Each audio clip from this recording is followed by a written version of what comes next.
Okay, hold on.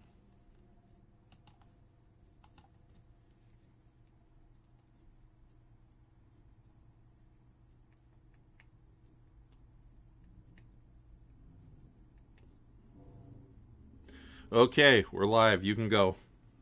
Cheap, cheap, cheap, cheap, cheap, cheap. Cricket noise, cricket noise. Cheap, cheap, cheap, cheap. Baragon roar. Cheap, cheap. Whoo.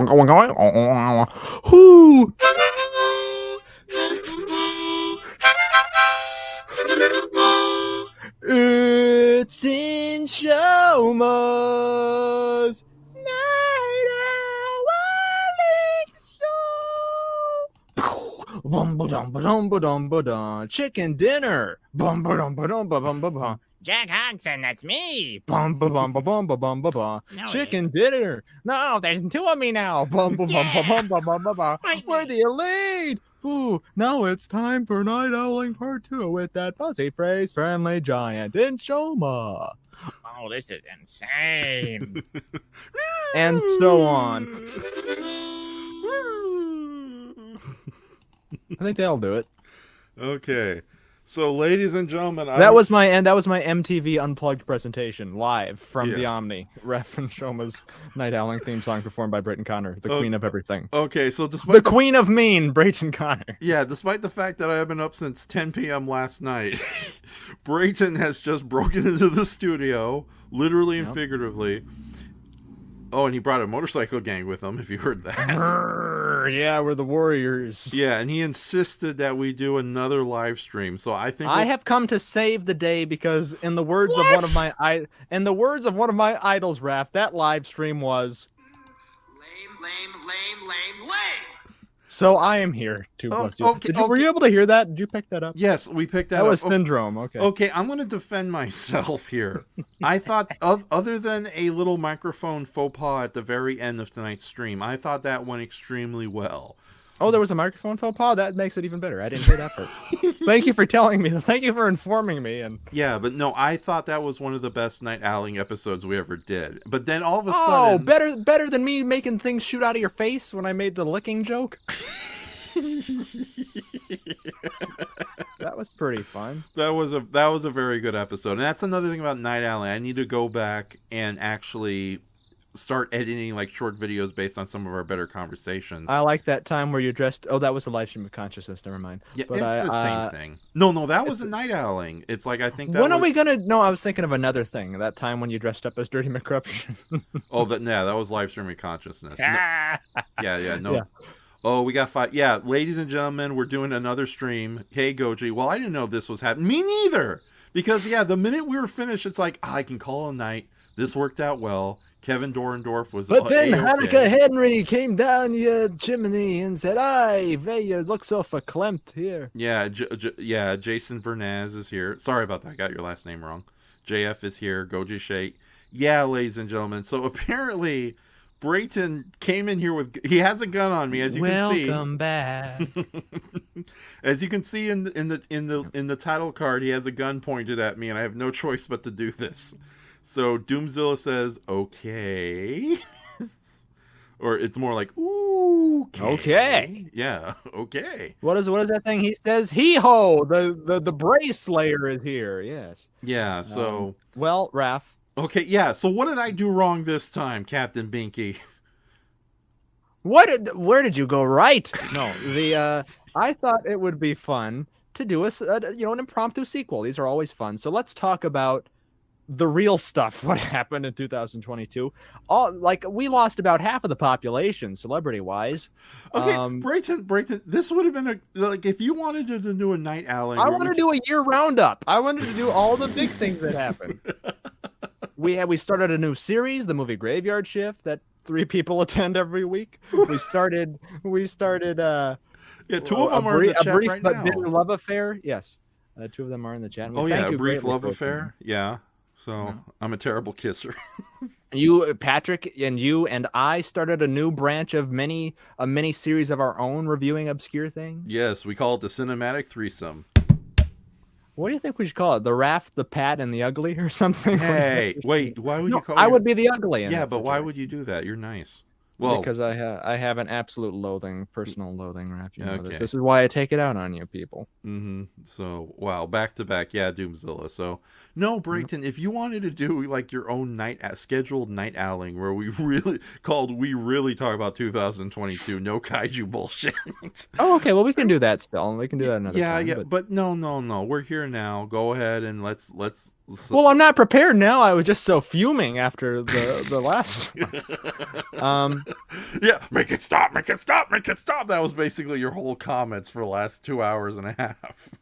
Well, where do you want to go from this, Raph? What do you want to tackle specifically? And then if we would do this at a later date, we can. But I was mainly going to talk about the Gamera situation since I was there. Yeah, no. I actually, let's do that as a follow up because believe it or not, Brayton was present, so he could have shed some light on this thing. We tried inviting you, but I guess you didn't want to embarrass me in front of Kevin and Mark, so I appreciate. I didn't want to intrude on your friend time with your other friends.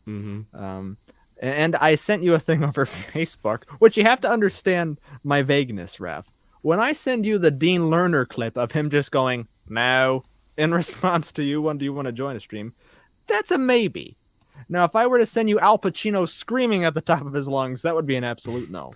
Okay, here's the thing. I'm a relatively intelligent person in my own right, but I'm not that fast on the trigger, friend. So Raph, you and I have to understand each other at a psychic level here at this point. We're not married, by the way, ladies and gentlemen. We have to finish each other's sentences. We have to pick out clothes. Yeah. He has to feed me because I don't even know how to feed myself. I'm that this old. This in Shoma is a ladle. Now it's garbage. Okay. So, yeah. Okay. But yes, I was there. And, I'm not inside the bubble technically. But you talking about me, I know you're a fan, but you talking about MST3K while I'm in the audience is like me talking about Doctor Who or something, and you're standing right there behind the gates. I don't want to come aboard. No. Hey, motherfucker, let me on. No, they're riding away on a blimp without me. I don't know how to end it. Sorry, Brayton. Oh, I can't come back. Okay. So... Well, a quick year roundup before we do you want to talk about the movie Graveyard Shift, or do you want to get the MST3K thing out of the way? No, let's talk about the movie Graveyard Shift because it's like even though we've been doing that series on Twitch, it is going to become a upcoming YouTube series. I've edited the audio for 4 of them. Oh, really? Okay, then I gotta get all of our Noirvember things and the Taking of Pelham 1, 2, 3. Then I really got to send you. I got to send you Lady and Dune and Bandwagon next. Then. Yeah, and I think, and then Wicker Man, and Dead of Night, and that's all I need. I just need the October stuff, but okay. Yeah, they will all be edited for future preservation here and posted here on your channel, but they won't have a lot of extravagant things. It'll be mainly just the title card, but we'll be edited to sound smarter because we need that. Yeah, we are smart people, you and me. Yay! Yeah. That's one of my favorite Simpsons joke is when he picks the candy off the babysitter's butt and there's this whole hubbub about it. That's the gist of the episode. But he goes on TV to try to clear his name.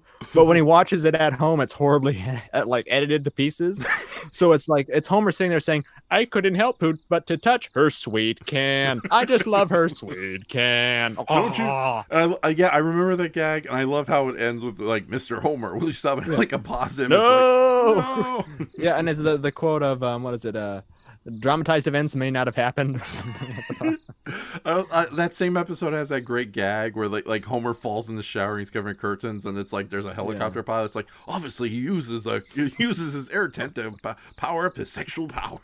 That might be my favorite episode. Like that and Mr. Plow's a classic. And there's that one where Springfield has the rivalry with I think it's Shelbyville where they're stealing lemon trees. Oh yeah, that's actually a very good adventure episode. Yeah, so, a little caper where little kids on a mission and then parents on a mission. Exactly. So and I'm sorry, like my favorite, like the monorail is a classic. I love that episode just because it gets so insane. There's a later season episode called Homer the Doomsday Prepper, which that came to me at the right time at the right place, and it's a great episode. There are many great episodes. Yeah, like I recently got into a YouTube channel. I think it's called I forgot. I know the guy who hosts the channel is named Jim, but he talks about Simpsons. He has a series called Simpsons Histories where he takes like random characters and talks about the history of these characters on the show, and all of a sudden I'm now invested in watching The Simpsons old and new now.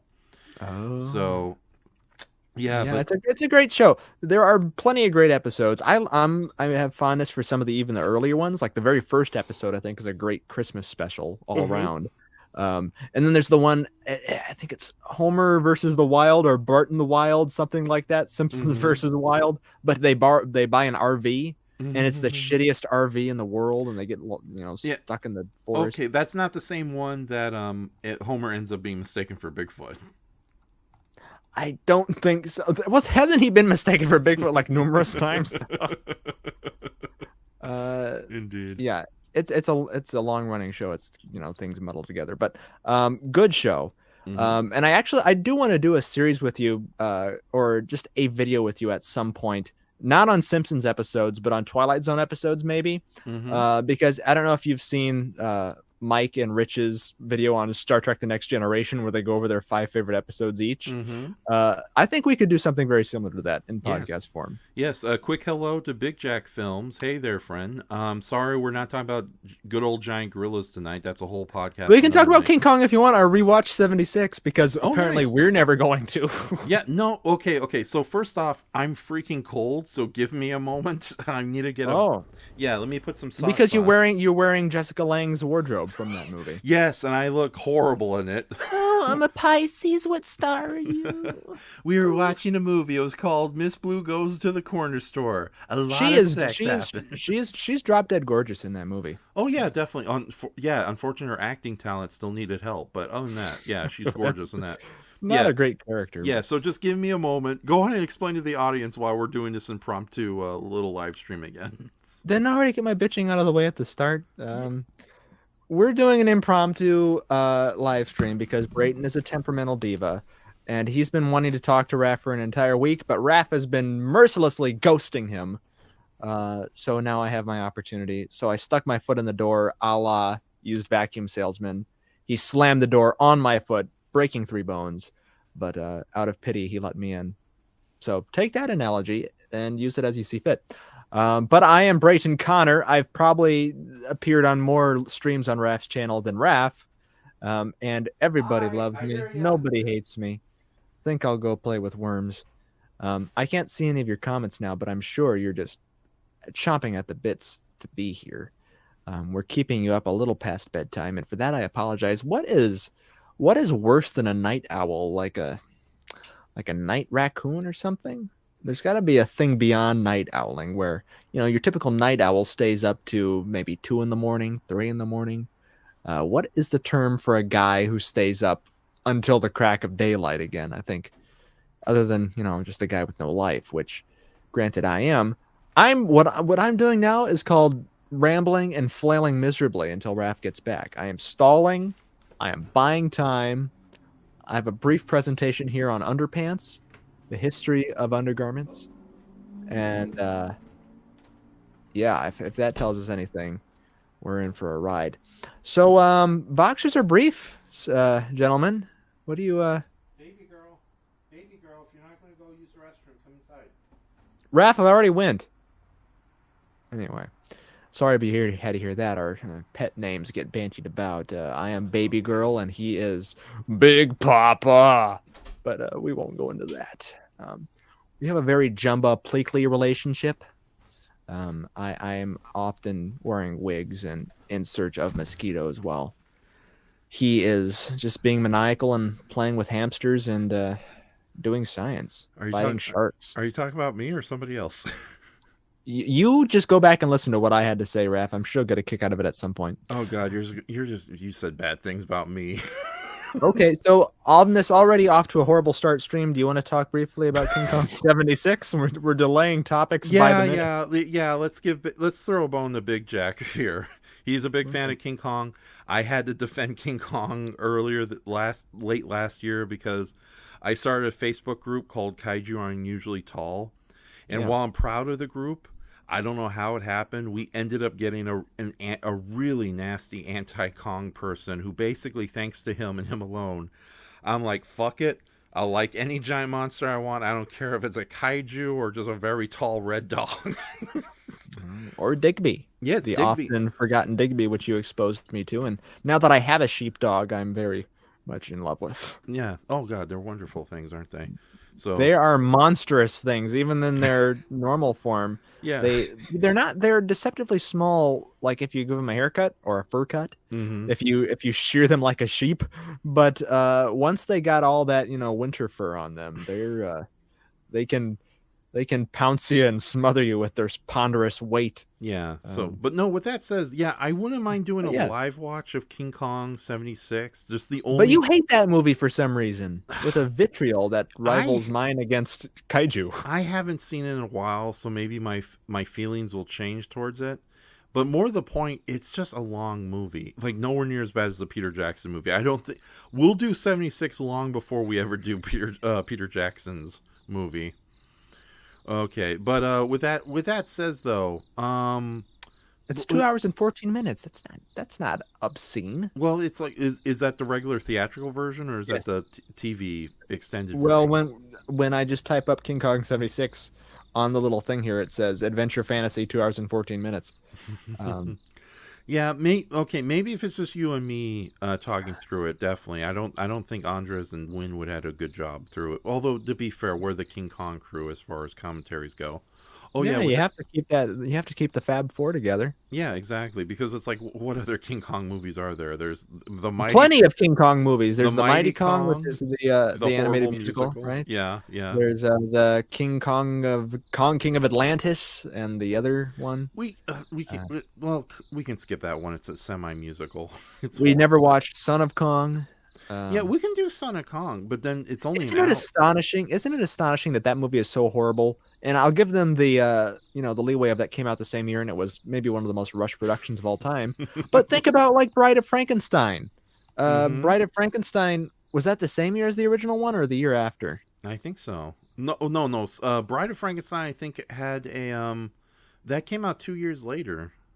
Okay, well, fine. There's more time put into it, but I'm just saying, Mhm. on the standard of a sequel to a classic, the Bride of Frankenstein, in my opinion, way overshadows the original Frankenstein, even though I do like it. Yes. It's a very fun and touching movie and filled with thrills, and Una O'Connor going whoa and running like a chicken. I think she's generally likable and funny in that one, despite the fact that she does scream to the top of her lungs. So, and yeah, we did. This We doesn't have much to do we did a live watch of Bride of Frankenstein. I forgot. Were you a that part I of wasn't there for. No, Yeah. what a shame that I was missed out on that one. Yeah, I was sick.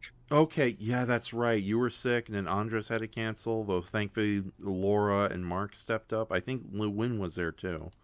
So, but yeah, no, ladies and gentlemen, we did a lot of. We've done a bunch of live watch commentaries, and Brayton's been kind enough to share them on a internetarchive.org link that I just shared. So if you want to see us poke good nature fun at the original Mighty Joe Young, King Kong, and Godzilla vs. King Kong. The original King Kong movie, we recorded that stream like the week of the pandemic's inception. Like when this, because we have a lot of jokes in there about toilet paper and like, wow, that was millions of moons ago. Mm-hmm. But again, this has been the longest. I think these last 3 years have been just one long continuous year. Yeah, in my mind anyway. Yeah, because I don't want. Yeah, but no. As much as I'd like to dish on the last 3 years, which has just been a post-apocalyptic hell in one way or another. Yes, I'm writing a parody of the David Bowie masterpiece song 5 years, but I'm writing it 3 years. 5 years later. 3 years. What have we got? Yeah. We could be heroes, but it's a shitty year. Oh, your David Bowie impression is somehow worse than your Tim Curry impression. Thank you. Was that I'm Elvis? turning to Elvis now. David Bowie's got. Yeah, David Bowie and Mick Jagger were like walking the moors, and they were attacked by a rogue Elvis. Man, a lot of lip. Yeah, a lot of lip in that love affair. Yeah. Were they any- lovers, or was that just a rumor? It's been long since debated, but man, if you see some of the photos they take together, the candid photos at parties. I know they're like doing each other. Like, what's that about? Yeah, it's subtle in that way, you know. Yeah, Where it's a will they, it's a are they, aren't they type of thing. Mm-hmm. But That's like watching a porno and saying, "I think these two like each other." they should mate. Yes. So the King Kong 76 topic. Yeah.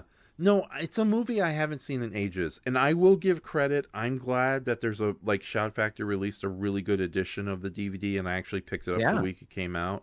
And I'm very happy the movie has found sort of a resurgence of love and popularity. I just never been up for it because it is a little on the long side, and again, it's a little boring. Not as bad as say the majority of the Peter Jackson movie, because there's so much. Like the Peter Jackson movie is such a slog to get into. It's like it doesn't matter how good the sequences on Skull Island are or how fun the final Rampage sequences are. It's just you're on that boat for so long, you lose all goodwill once you finally get to the island. Yeah, I like my King Kong best, and I'll give the Jackson points in theory on this. Mm-hmm. I like the 1930s setting because I have a fondness, for that era anyway, cinematically. So obviously I'm gonna have a bias to it. But I also like the sort of chip con man carrier or con man character of Carl Denham in that movie that is sort of an extension of the original performer's performance, Mm-hmm. as it with Jack Black's version of him, where he's sort of this. It's like if Orson Welles bounced checks and was always on the run.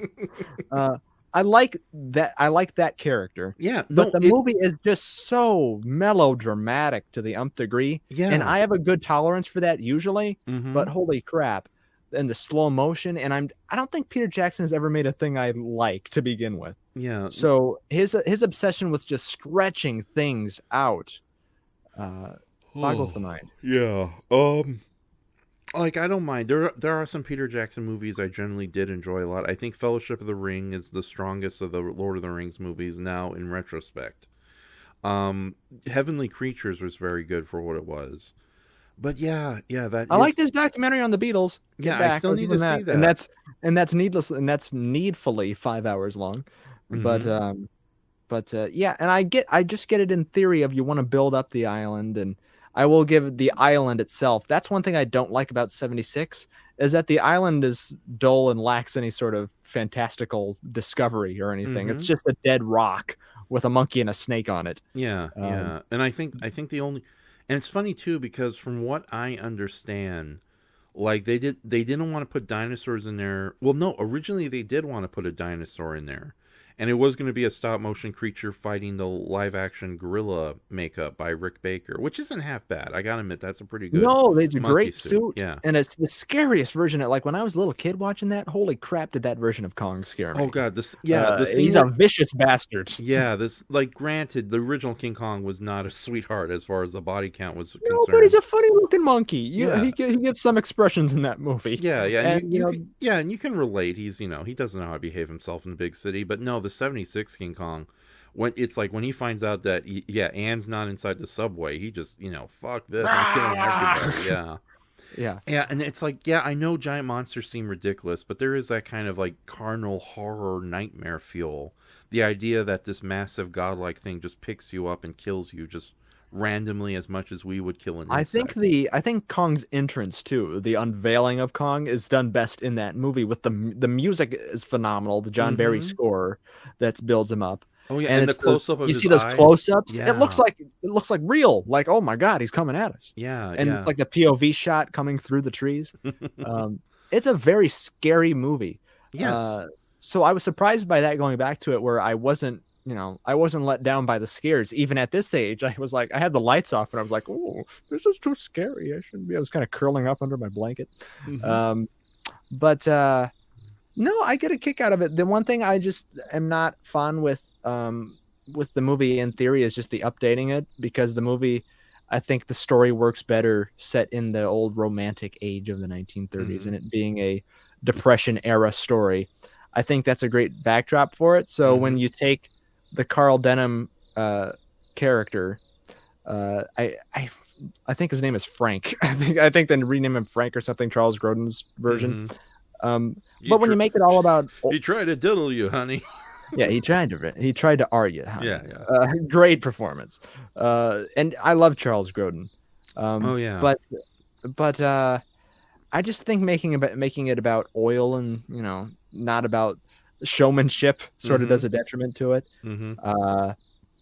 But and young Jeff Bridges, he's wonderful. Yeah. But I just don't think the movie deserves all the flack it gets. It's rated pretty low by a lot of people, and it was a big success in its day.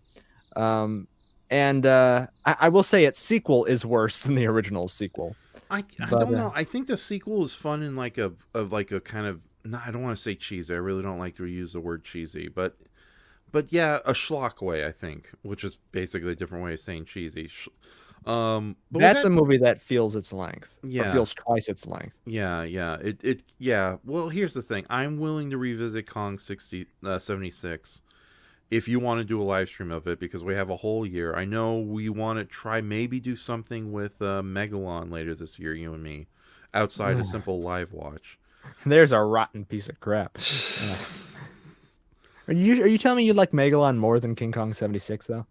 No, yeah, it's a shorter movie and Oh, it has God. a funny robot in it. Raph. That movie is like a bottom. That movie is like when people use it as a blank, a blank sort of buzzword of it being a fever dream. Mm-hmm. That's more of a fever dream to me than even Hedra, because it's just like, oh, I feel sick and I'm on a road trip with this, albeit snazzily dressed gay couple, and there's this annoying little kid. And I will grant it that it having, I don't care what anybody says about them being, oh no, they're bachelor friends. No, I am accepting them as representation for us. Come along, my hard-bodied bachelor friend. and for that record, Jaguar is gay too. So how do you like me now?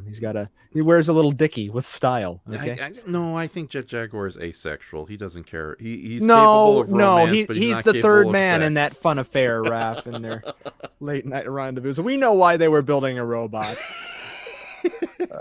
But it's not functional yet. Right. Isn't that the sad thing? Whenever they create like a brand new Android, the first thing everybody on the internet and mainstream media says is like, can you do it? Well, listen, I've already made well-known mention of my fascination with Data from Star Trek, so I'm not going to be fair, everybody loves Data, okay? We've all had man crushes on Data. So yeah, sneak up with him into the holodeck late at night.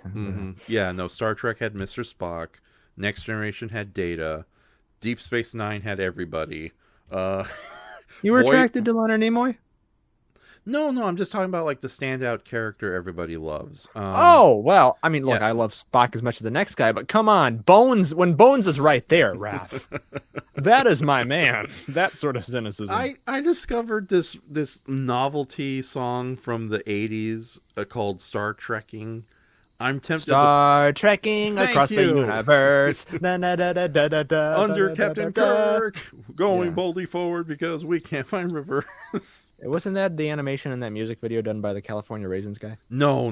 That was like no. If it was done by the California Raisin guy, it would be much better looking. But I just think creepy claymation, and that's what I come up with. Yeah, no. It's just one of those weird novelty videos that like MTV would play all the time because they had nothing else to play in the early 80s when they started.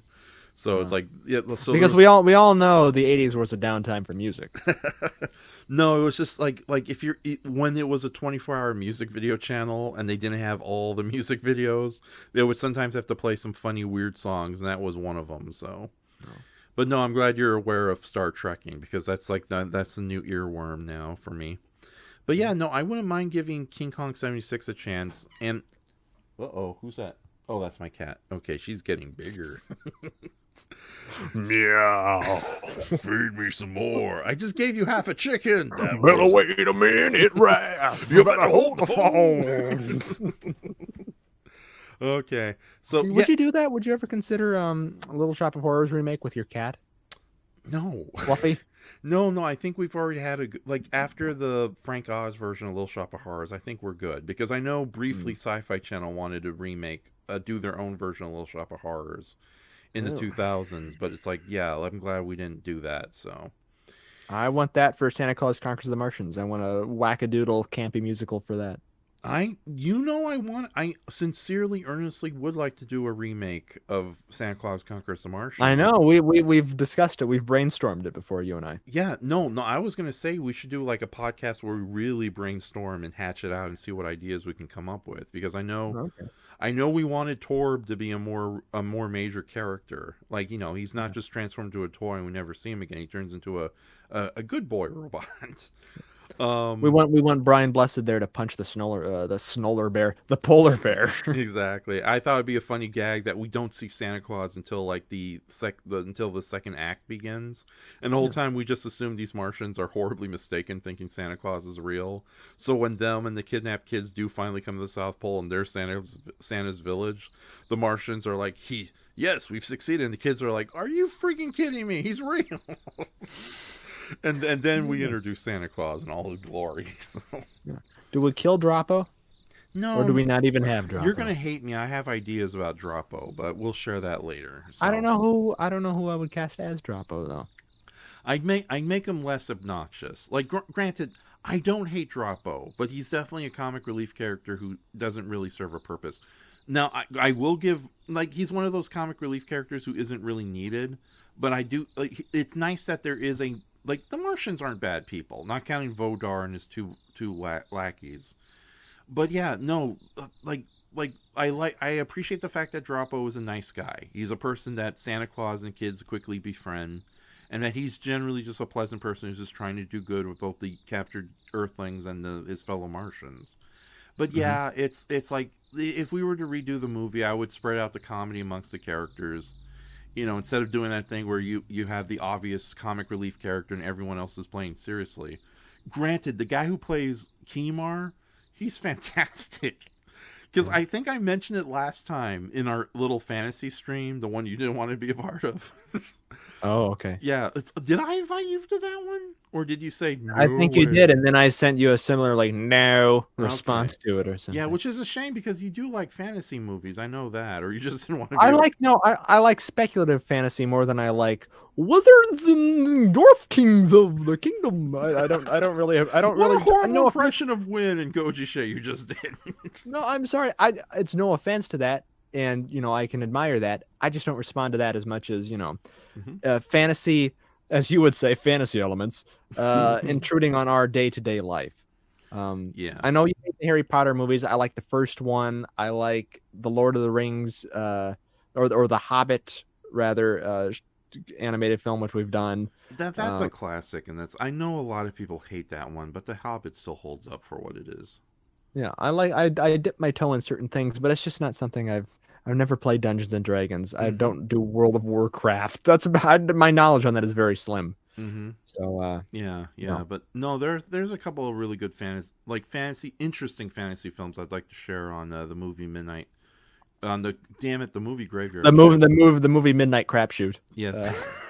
So, by the way, isn't it funny how we ended the kaiju stream and now we get all the kaiju kids just chatting amongst each other and that, well, guess what? We're not going to be talking about kaiju. So, Brayton, about Mr. Sangster and Gamera. Let's put the record straight. Oh, okay. So you want the record straight on how absolutely pissed off I was when I watched that, or what part of it? Yeah, no, let's definitely, yeah. I don't have do you want me to put back the Gamera image to correspond with tonight's stream? Yeah, if you can have a Photoshop a quick image there of me sawing Gamera's head off, that would be nice. No, I just have these two little Gamera and Jiger toys look like they're dating and looking out to the rocks in the ocean. You can't Photoshop my foot in there stomping on them furiously. No, nice. I'm not going to do that at the last minute. Not if I'm not getting paid. All right, that's fine. Okay. So anyhow, I have a Gizmoplex subscription. I watch things on there. They do these fun little things where they host events. Mm-hmm. Where they'll do like live streams and stuff, and occasionally they'll have one of the two people that Joel is still friends with, coming from the old days, come on and discuss things. I was a big fan of their Manos one, the very first one they did. They had Mary Jo Peel and Joel and the Jackie Naaman Jones, who seems like a really sweetheart of a lady who played the little girl in Manos, and has been really a big friend of the fan base in modern day. Tell very good stories about the production of the movie. There are good things to be had in the Gizmoplex. Unfortunately, the main feature of the Gizmoplex's New Mystery Science Theater And the way that that's going, that will only ever continue if Kickstarters continue and crowdfunding Boy. continues, Yeah. because they've really, narrowed themselves in the corner. And this would have been a good thing if it was the original show 30 years ago, because they were at the mercy of the network then. Mhm. And it may have continued if it had gone this route. I know where the movie is concerned, there was all that interference, and everybody sort of had hindsight regret that they didn't go independent totally with it Mhm. and have it be crowdsourced. So this was always a good idea in theory with the show and how connected the fans are with the show. But the Kickstarter, dating all the way back to, I think it was 2013, 2015, when hubbub started to drum up about the show being rebooted. Mhm. It's been a doomed endeavor ever since, in my mind. Not from a financial standpoint, because obviously they've been able to sustain themselves, but when it comes to dangling carrots for fans and not letting you in on all the information, the whole travel accommodations not included thing, and the eventual products, I think it's pretty clear why they've been losing support further and further with each Kickstarter that they do. And I just don't think that's gonna be a sustainable source of income for them, Mhm. as from a production company standpoint. Yeah, and I find it strange that despite all the support that Mystery Science Theater has gotten with Shout Factory, that they didn't go to Shout Factory as an alternative streaming service. So, although, is there some dark thing going on between Shout Factory and Mystery Science Theater I'm not aware of? No, I don't think that there is, because the Shout Factory is still one of the leads in procuring the rights for the movies that they do. I don't think there's any sort of love, like, hardship there. But I just think they wanted to go. Joel's a guy with big ideas. He wanted to do his own streaming service. It's still very finicky these months out. This year since it's been in beta form. But I just think he's got a lot of people in his ears too, telling him, who don't really know what they're doing, to put it politely. Using the old man. Using the old man, I wouldn't say that. I wouldn't be that nihilistic about it. But the current state of things does not put me in a good mood. And when you were talking about, what you guys were talking about, the production quality, you can understand that because it's was made during pandemic times, and that's the excuse that they've given. But holy God, does it look terrible? And holy God, does our production that we put on with 5 cents and a ham sandwich look so much closer to the actual thing? And I am pretty much, I get my family to help me from a production standpoint, but I'm pretty much a one-man band, not to toot my own flute. So that upset me. Like, initially, I'm like, oh my God, you're a series that in its original days prided itself on working on a very lo-fi budget and doing things practically with no resources. And if you don't have a lot of money, you want to make it at least look like you have some money. And that's where ingenuity comes in. But to just put yourself in front of a green screen, the laziest thing in the world, and not even know how to key properly, to where you have all the spill and, people's arms are disappearing and all this crap, which I'd understand if you didn't, siphon millions of dollars from your fan base. So that's one thing. But to steal our damn jokes that we mined so hard for out of that stupid movie really put me off at first. Okay. And before you continue, here's the big question. Do you think they deliberately stole jokes from us, or do you think it's just great minds think alike, or Look, in easy some joke cases, is easy joke? In some cases, I don't remember who it was. One of the guys you had on a couple minutes ago said that there are some things that it's an obvious joke to make. And I agree with that wholeheartedly. I think that was me. But okay, when you talk things that are so specific about, like, the Jiger passing out thing, we make a Blade Runner reference. They make a Blade Runner reference. Yeah. But it's totally unprompted by anything visually. Yeah, okay, you got a good point there. Or it's like, don't stop pulling those cables. Yeah, there are several circumstances where it's almost impossible for them to have parallel thinking in these situations. Parallel thinking, thank you. That's the correct term I've been scratching for. Yeah, in a circumstance where, you see a giant turtle doing martial arts, one would think to make a Ninja Turtle reference.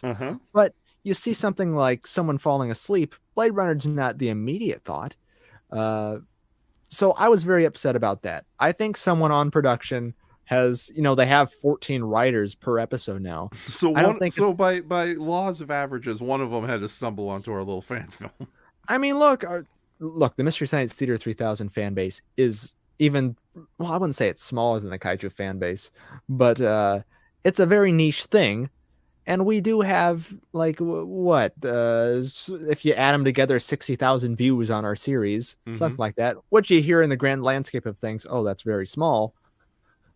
But as far as most MST3K content on YouTube goes, that's pretty sizable. I don't think it's far-fetched to say that someone on staff came across it and decided, hey, I'll just shuck off work for this episode and grab a few here, grab a few there, change the wording up a little bit, do the late night math assignment type of thing or late night book report type of thing and turn it in. But yeah, they better keep clear of Super Monster because all the hell I've gone through these last 3 years. Oh my God, I can't even begin to tell you. Yeah. Yeah. Yes. It's like I wish we would have gotten a little bit of acknowledgement somehow. It's like I'm not asking for that. Yeah. I'm just bitter internally. I'm not asking for a reprimandation or anything. Yeah, I don't know. It's like in my I don't have that big a head about it. Yeah, well, in my gigantic unfortunate head, or I should my daydreaming face, I should say. A new podcast series named My Gigantic Unfortunate Head.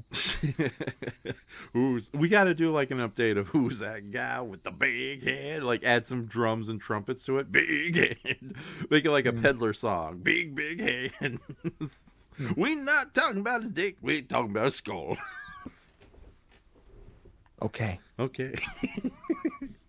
I can go on for more. Anyways. Talking about skull. Anyway. Not many more. Herman's Head reboot coming soon. Oh no. Yep. No.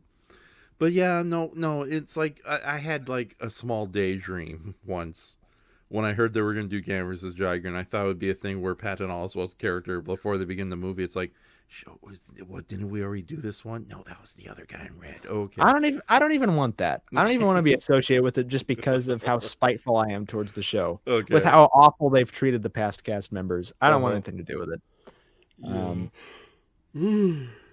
So, in a sense, is it okay to be kind of bad mouthing the current state of Mystery Science Theater, or are you just saying your general disappointment with the way things have gone? I'm not bad mouthing anybody. I'm just saying it sucks. And I expect better of the show. As Mark, to quote Mark earlier tonight, just because you suck doesn't mean it's bad. No, I also suck. I freely admit that, but I like to carry myself as a decent person day to day. Thank you for not jumping on the Brayton sucks bandwagon. Well, there's another obvious joke I could make, but I know. Not to. Yeah, I know. But yeah, as far as MST3K goes, I would like to plea everybody again. Support the Mads. Support Riff Tracks. It wasn't just a one-man creation. As much as Shout Factory bonus DVD featurettes would want to leave you to believe, this was a group effort. Support the group.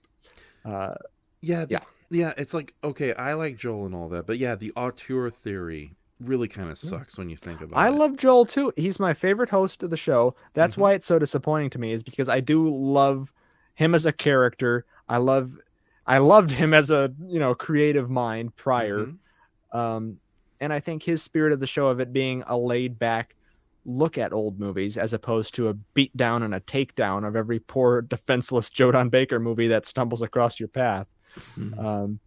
I think that's the way to go with the spirit of the show, but it's just so cynical now and so mainstream and Hollywood, and there's way too many cooks in the kitchen. Someone did a great video on this that I wish I could link, and I might send it to you here. Yeah, no, I'll be happy to link it if you can find it. So yeah, because there's nobody complaining about this online, and I feel like we need to be a louder voice here. Yeah, because this is no good. But the video is called hold on. No. The video is called Why Netflix's MST3K Didn't Work. It is by a user called Sardonic Says. It's just under an hour, but he goes into painstaking detail on a point by point basis. Mr. Sardonic Says. Yeah. You got I it. understand. Yeah, But, so these little cards I have, we're going to point a thumbs up when we watch the video, right? At the end of tonight, you will decide, does Joe Hudson die by his robot's puppet's hand or not?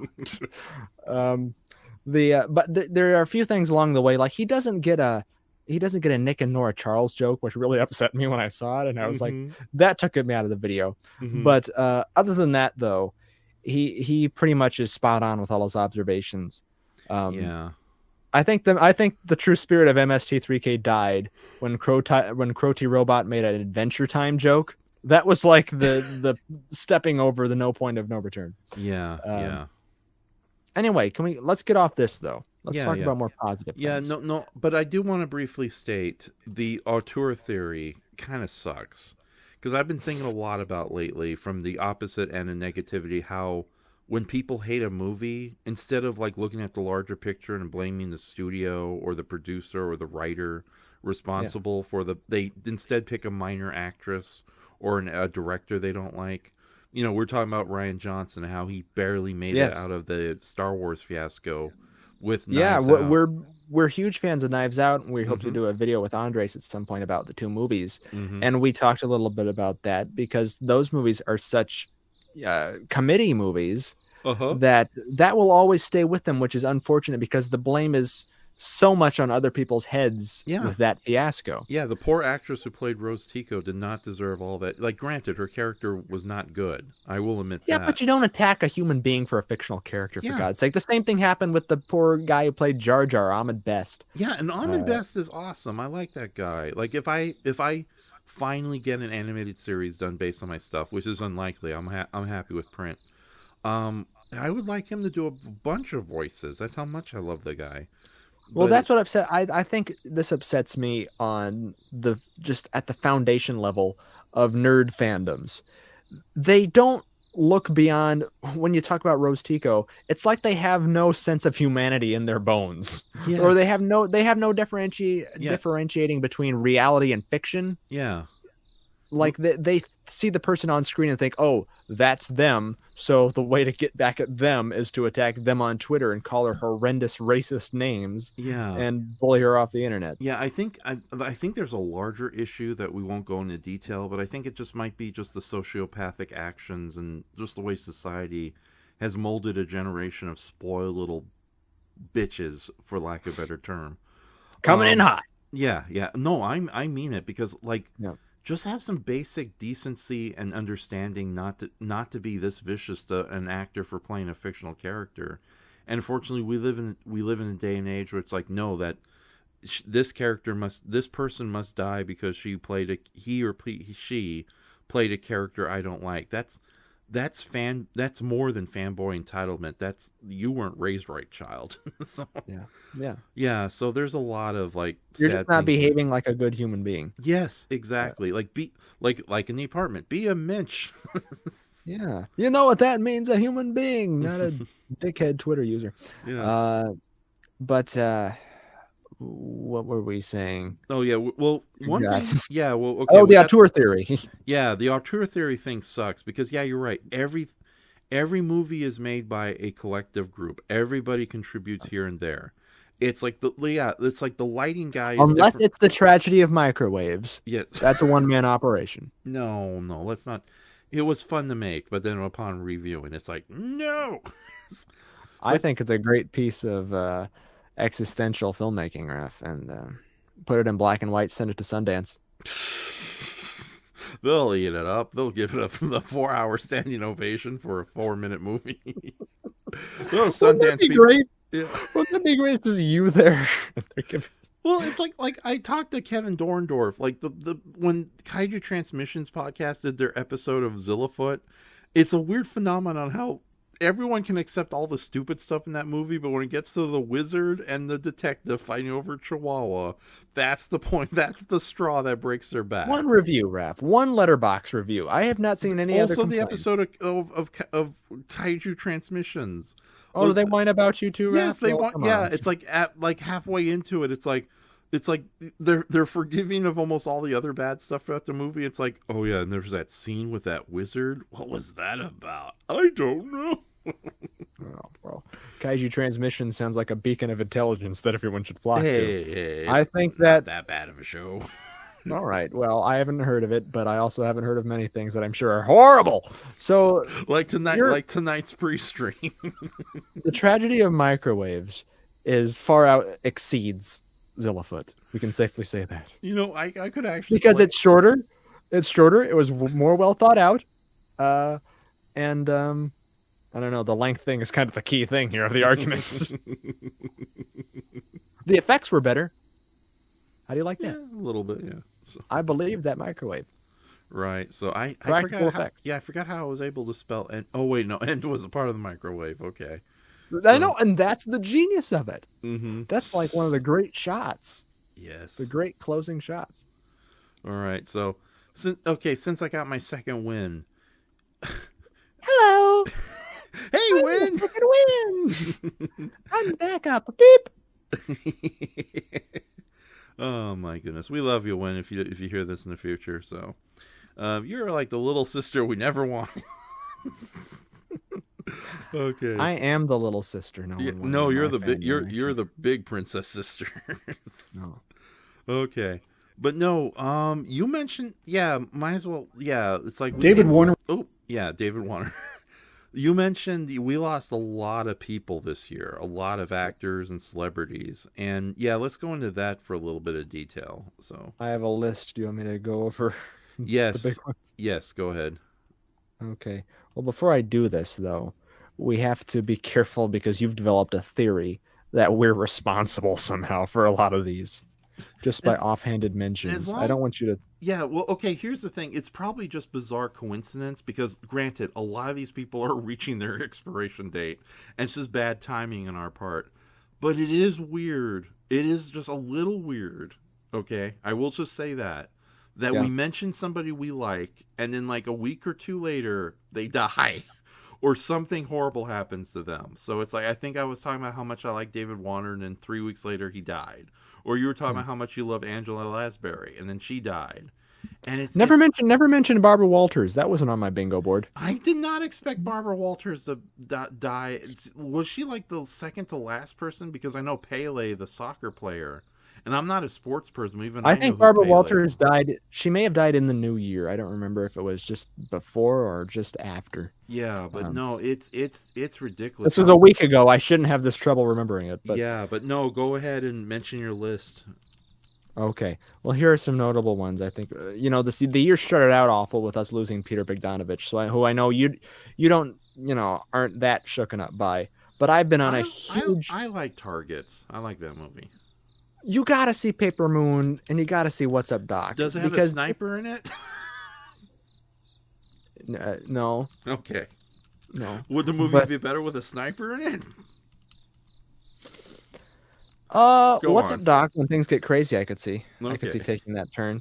But okay. So some people we lost. Sidney Poitier, a trailblazing actor for the African American community, one of the greats of all time ever. Period. Yeah, and he did a lot. He did a lot for African Americans just by the presence that he was so popular, and he played such. Granted, there's that argument people make today, but I think it's just modern cynicism that he was too perfect of a human being in most of his movies. But it's like, what would the alternative been? It was too perfect of a human being in real life. Yeah, and let's face it, black don't crack. Okay. Oh God. Okay, moving on. Speaking of black, he was don't an crack, Adonis. Okay. Okay. Speaking of black don't crack, Bob Saget we lost. Yes. Meatloaf. He's not black. Okay. Nichelle Nichols. All right, I'll throw you that bone. Oh God. Another similar, trailblazer. Yeah, she was. Yeah, and she was just an awesome person. Period. Too. Yeah, sweet lady. Yes. Sweet lady. Angela Lansbury, of course. Who that really broke me up, being such a huge fan of Bedknobs and Broomsticks. That being my Mary Poppins. No, I grew up with. Yeah, no, I'm also a Bedknobs and Broomstick kid because we watched that movie way more often than Mary Poppins. No offense to Mary Poppins, but Bedknobs and Broomstick was the way cooler movie.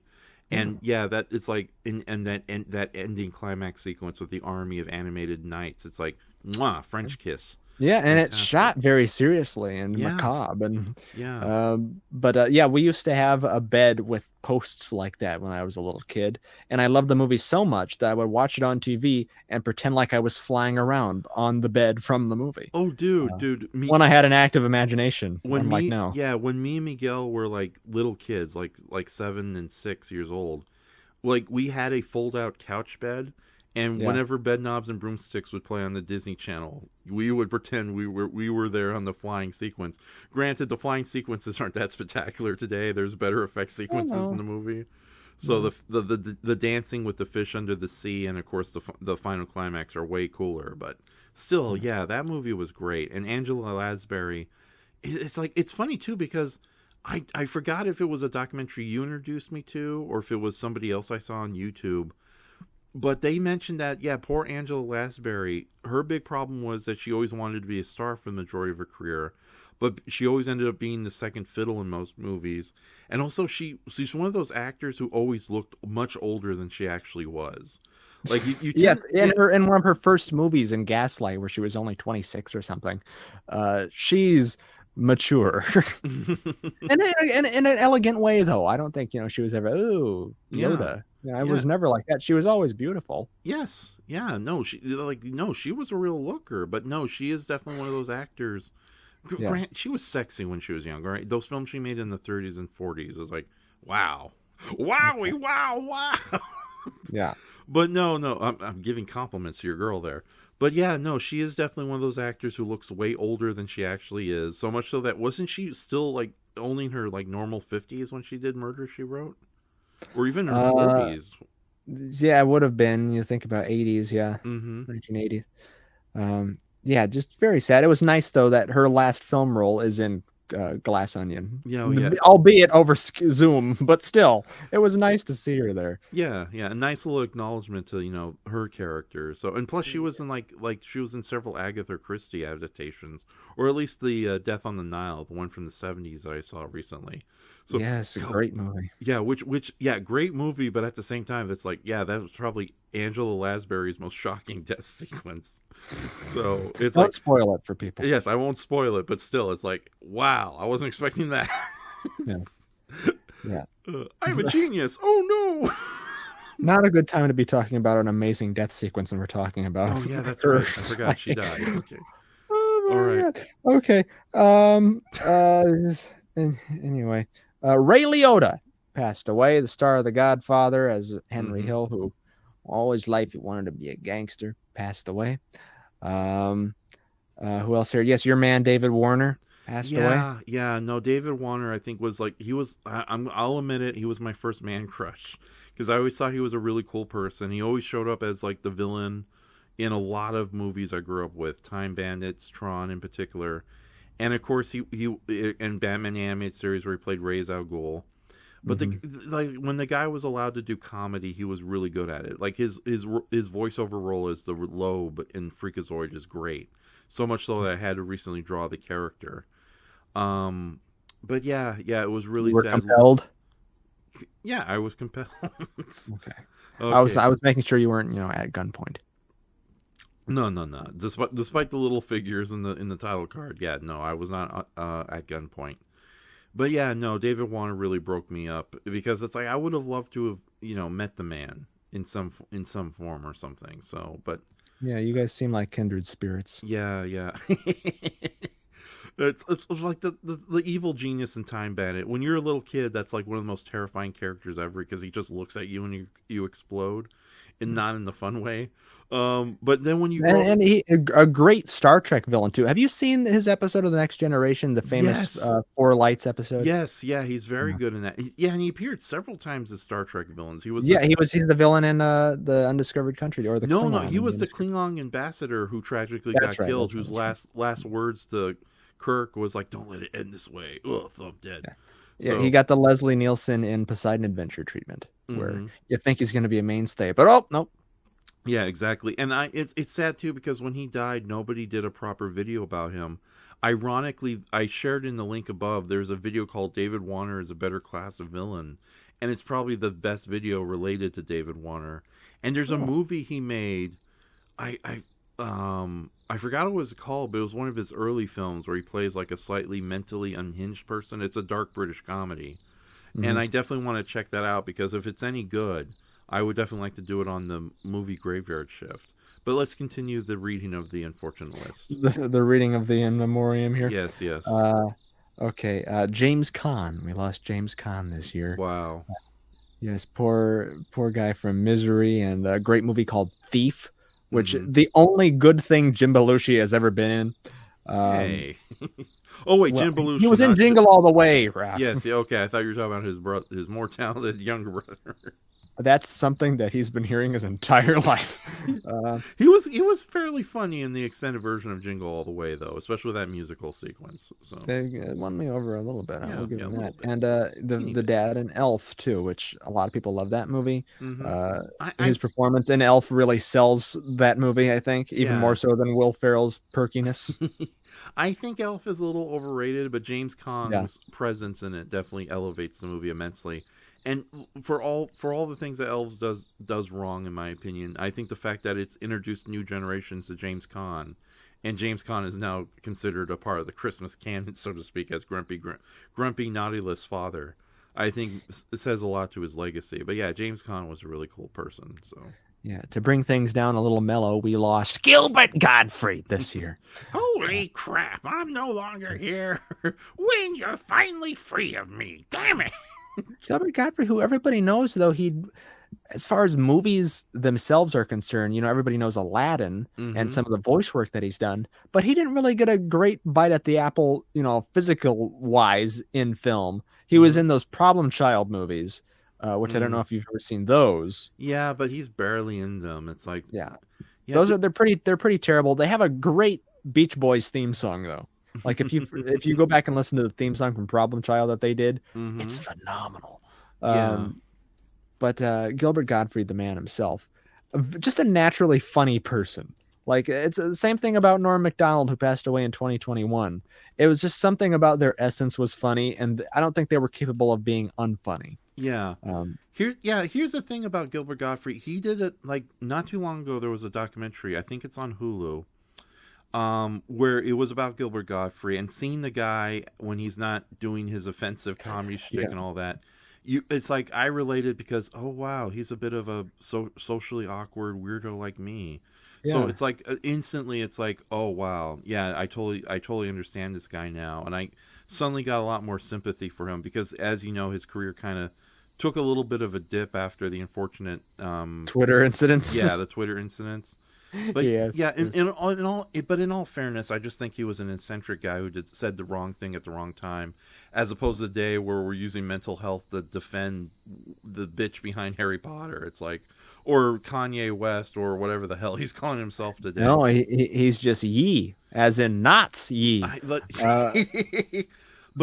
with that said, though, I do want to give a shout out to Gilbert Gottfried because he was in a pretty good episode of Are You Afraid of the Dark called The Tale of Station 109.1, where he's basically playing sort of like a sort of a Grim Reaper figure who invites people to the other. He's sort of like a Gilbert Gottfried version of Saint Peter, the guy who meets you at the gate in the afterlife. Gee, that's a great guy to meet at the after. How you doing, kid? Guess where you're going. But yeah, no, that one's great because he gets to show off. He does an impression of James Mason when he's doing the spooky voice of the radio announcer, and he has a really great final line where, the kid. Okay, so the fact is the station is actually a station for the dead. It attracts ghosts, so they don't linger in the real world. They go to the hereafter. Unfortunately, the little kid finds the location of the radio station because he generally likes the weird music and he has an obsession with death. But, granted, he doesn't want to die when he actually meets these real Grim Reapers and Gilbert Gottfried, who's their boss. But thankfully, his younger, more optimistic brother saves the kid from being, confused as one of the dearly departed who's going to be sent to the hereafter, with the help of another ghost of an old man ghost who was on his way to help out. And when the old man ghost, finally, he ends up going to heaven as opposed to hell, which was going to be the fate of the older brother. And it's like Gilbert Gottfried has such a great line. It's like, well, kid, if you lived a good life, you go to the nice place. Aw. Yeah. So yeah, it's That'll probably be something they show at the Oscars when they do their big sappy in memoriam thing. no, the They'll show Oscars us isn't from that this. clever. But yeah, no, if you want to see Gilbert Gottfried in a really good, I would highly recommend that episode. Are You Afraid of the Dark? So. Watch one of his interviews on Howard Stern. The guy is incapable of not being funny. He had his own podcast too. I think it was called Gilbert Gottfried's Amazing Colossal Podcast. I want to listen. So he was to a big that. B movie fan. Yeah, no, I've heard some episodes. Yes, is it fun? Yeah, Okay. yeah. It's weird. It would be weird listening now though. Like Yeah. I have that problem about hearing people after. Like Bob Saget had a short-lived podcast too, where he Mhm. would talk to people over Zoom. Yeah. It's kind of weird watching that and listening to it, knowing that they're gone, but you're honoring their memory. So Yeah, yeah, and that documentary with him and his family, because like I've like seen clips of that out of context where he's like talking with his normal voice, Mhm. and yeah, he definitely has a stage persona, and this is the real guy. Yeah, and I relate with that too, because yeah, I put on a big blusterous show when I do this, especially when I'm like interacting with you online. But like in real life, I have a lot of weird social issues, and I can relate with Gilbert Gottfried immensely. And I saw that documentary and really kind of it hit me in the feels, basically, and especially when he was like just hanging out with his kids with a very small and subtle voice. I was going to say meek voice, but no. And it's funny how Gilbert Gottfried, Weird Al Yankovic, and Emo Phillips are these weird comedian guys who ended up marrying hot, wonderful ladies. So I'm not saying like not just in their appearance, but Not also calling in their them a gold personality. digger. Yeah, in their personality too. So, but I feel so bad for the family losing Gilbert so at that age too. I hope they're doing okay in his absence. Yes, we wish them the best, and our Yes. thoughts are with them. Okay. Some other going right down the line. Yeah. Uh, By the way, Weird Al Yankovic and Emo Phillips, don't die on us. don't please. die. We Oh my love you. God, you've Yeah. done this, Raph, again. Okay. Not a actor, but I don't think we only need to acknowledge people in front of the screen, but a definite huge force behind the screen. Douglas Trumbull passed away. Yeah. The man behind the special effects of 2001: A Space Odyssey and Close Encounters and what's that movie with the Tree of guy in the Life? plants? Well, yes, but I'm the Silent Running. He Silent directed Running. Silent Running. Yeah. Yeah. Yeah, really good with practical effects. So much so that I think, Tree of Life was a movie he later did because they didn't want to use digital effects outside of the dinosaurs who briefly appear in it. And And if I remember correctly, he did the effects for Star Trek: The Motion Picture too, which I think so. not a great movie, but they were really proud of those effects because you saw every bit of them. Rainbow light speed. Belay that order. Play. Star Trek across the universe. Okay, we'll move on. That's what the chipmunks sound like at normal speed. Not a lot of people know that. But yeah, tremendous special effects work that still hold up today. And I mean, And also the winner of the best name ever, Dalton Trumbull. no, Douglas Trumbull. Douglas Trumbull. It's still good. If it was Douglas. Dalton Trumbull, he'd be the best. Yes. Because that's kind of like Dalton Trumbo, Mm-hmm. who was the guy who was blacklisted. Yes. But not. So Meatloaf died too. Yeah, Meatloaf died as well. Holy crap. Yes, and it was not at Tim Curry's hands. I got that joke. So yeah, but no, a phenomenal singer, and yeah, growing up in the '90s, it's like, it's like, I'll do anything for love, but I won't do that. That's your encapsulation of the 90s, Raph? Yes. Okay. It was a big song back then. It was a huge song. Oh, yeah. Yeah. It's still a huge song. I enjoy that quite a bit. I have quite a fondness for that era of rock and roll and Bat Out of Hell! But Louise Fletcher, she's another actress, passed away. Known forever in film as one of the most dislikable humans on the planet, Nurse Ratched, and Yes. One Flew Over the Cuckoo's Nest. One of the great performances of all time. And like David Warner, she was a really good villain in Star Trek Deep Space Nine, a recurring villain Yes. too, who had a bit of a bittersweet redemption arc. Like she never. I have not seen Star Trek Deep Space Nine yet. It's not but- bad actually, especially the later seasons. Like there's a really good episode called Blood Oath in the third season that they bring back all the old actors who played notable Klingon villains who are now teaming up on a revenge mission, and it's a lot of fun to see Michael and Sarah. It's Michael and Sarah as a Klingon, so it's like That would be fun. That's a very popular opinion that it is very good, and it's a lot of younger Trek fans' favorite series. But I also hear at the same time it's sort of a harbinger of things to come with how serious and dark and action heavy a lot of the stories can get. It's nowhere near as bad as what we end up getting. I think if you're going to do dark Star Trek, it's better to go that way. So, and plus Quark's in it. Who doesn't like Quark? Well, Quark shares a name with a comedy sci-fi show from the 70s I'm a big fan of too, called Quark. I'm aware of that show because I came very close to doing fan art of the multi-armed secretary for Monster Girl Halloween, so I may still. Well, why don't you do a mashup of her and the multi-armed cooking show lady from Star Wars Holiday Special? No. All right, then fuck it. Okay. So I'll draw her, but I won't do the other thing. But I won't do that. I'll do anything for cheesecake, but I won't draw that. There's a line even you won't cross, Mr. Banana. Okay, so Ivan Reitman.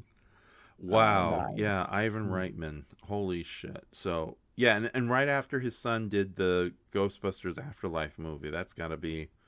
Yeah, that's really unfortunate. Yeah, that is true. I'm not a huge fan of the majority of his films. I do like Ghostbusters, and I love Dave. Dave is a very underseen movie about the guy who has to impersonate the president, and he's just the schmuck of a lookalike. I've always wanted to see that one. So Movie Graveyard Shift, season 2 at some point. Awesome.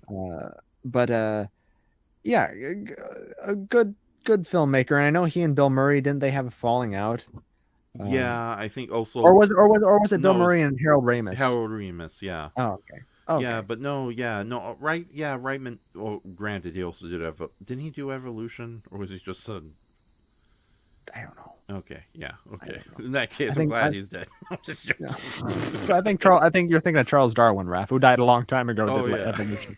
No, there was like a movie from the '90s starring David Duchovny about. It was basically Ghostbusters with like aliens evolving in rapid time. So. What about David Duchovny did that on X-Files? So what the fuck, David? I have a thing. It's my thing. I find aliens. Take that, boo. Not as good as Ultra Q, though. So that's another series I have to look forward to, right, Raph? Is X-Files and Ultra Q. Both have good letters in it. What's the letter between Q and X? A lot of them, actually, when I think about it. T.J. Hooker. This podcast is quickly shatting the bed. Jean-Luc Godard died. Jean-Luc Godard passed away, I think, probably from years and years of cigarette smoke. He is one of the founding fathers of the French New Wave, a very, very lauded director of such things as Breathless. And there's a French film I really love called Alphaville, which is a very low-budget, noir-infused science fiction film. Would you think it would be a good candidate for Noirvember? On the movie Graveyard Shift? Yes. Listen, if you had problems with Woman in the Dunes for cynicism and slowness and artsy fartsiness, Raph, I don't know if you could stomach Alphaville. I don't mind Woman's. It's just the Villagers got on my nerves. Everything else I liked. Okay. Maybe we've got a whole year to go for me. Are there Villagers in Alphaville? I hate Villagers. No, but there's like corrupt, legal people, law enforcement. Villagers. Yeah, and there's a really creepy guy who talks like this, who's sort of mechanical. But Louis Anderson passed away. Yeah. Who I don't. This is weird. I don't think I've ever seen him in anything, but I know of him. Like I know him as a popular, celebrity and star and interviews on talk shows, and just as a force. I've seen some comedy bits he's done. I know of the guy. But didn't he have a cartoon series that was really popular, like Lucky Louie? Yeah, I grew up with that series, and he did multiple voices in that one, especially as the father, who was like one of the best hard asses in '90s animation. But there's also like what? Hold on. His last major role, Okay, there's this really good comedy series called Baskets, where Louis Anderson plays the mother of the lead character, who's sort of a professional clown. And yeah, he's really good, and he's in drag, but he does a really good job playing this kind of a little sad, but ultimately loving mother character. Yeah, So, and he's very believable. yeah. Like he passes totally. Oh yeah, definitely. It's almost not as good as Lon Chaney playing Old Woman in his final movie, but yeah, no, it was. I'm glad that people recognized him again or rediscovered him because of that role. So You're talking about Lon Chaney Sr., not Jr., right? yeah, senior, not. I mean, junior. holy Sorry about crap! that. Imagine that. I hate alligators, and I'm a woman. I'm sexy. Yeah. So and yeah, Life with Louie, I think is the name of the show. That Life with Louie. Okay. yeah, lasted a good 4 years on, and that's a good run for. Oh wait, no, 26 episodes. So yeah, that was like 2 episodes a year. Yeah, but Life with Louie. So Wolfgang Peterson passed away, another director of such films as Das Boot and the American classic Air Force One. mm-hmm. Which have you seen? And Neverending Story too. I forgot about that. I've never seen Das Boot. I wasn't impressed by Air Force One, but Neverending Story. Oh, screw you with a rusty fishing hook! My They God. killed that nice stewardess. She didn't deserve that. And he's like, just to raise the stakes, my ass, Hollywood. But anyways, but no, I grew up and I still watch on multiple occasions Neverending Story, and yeah, he really brought a wonderful visual flair to that movie. So much so, I still wonder why the author of the original book hated that adaptation so much. He did a fairly good job with what was given. So That's the one that I haven't seen though. I've seen seeing clips since childhood of Never Ending Story. I kind of would recommend it to you. Like, Okay. yeah, it's like granted, I'd rather watch The Last Unicorn with you beforehand because I think that would definitely be up your alley.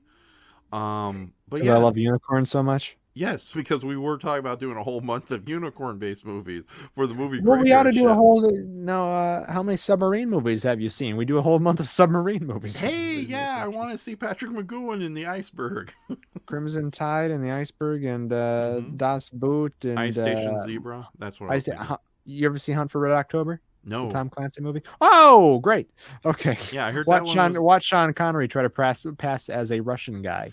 I do know that movie does the conceit where they talk in Russian, but then it translates itself. So yeah, And then they eventually give up though. Yeah. That's- Why doesn't anybody ever do other than a handful of actors? Why doesn't anyone ever do Russian accents in movies? Are they really because that it's hard? comical if you talk like this. You can't take me You're seriously. right, comrade. I'm sorry for bringing this up. I will Anyways. break him. Yes, Um, Gojiche in the audience, he says, "Oh, never-ending stories, great Brayton." I imagine it is. I just don't know. I hope it's a thing where I'm not too old and bitter at this stage of my life.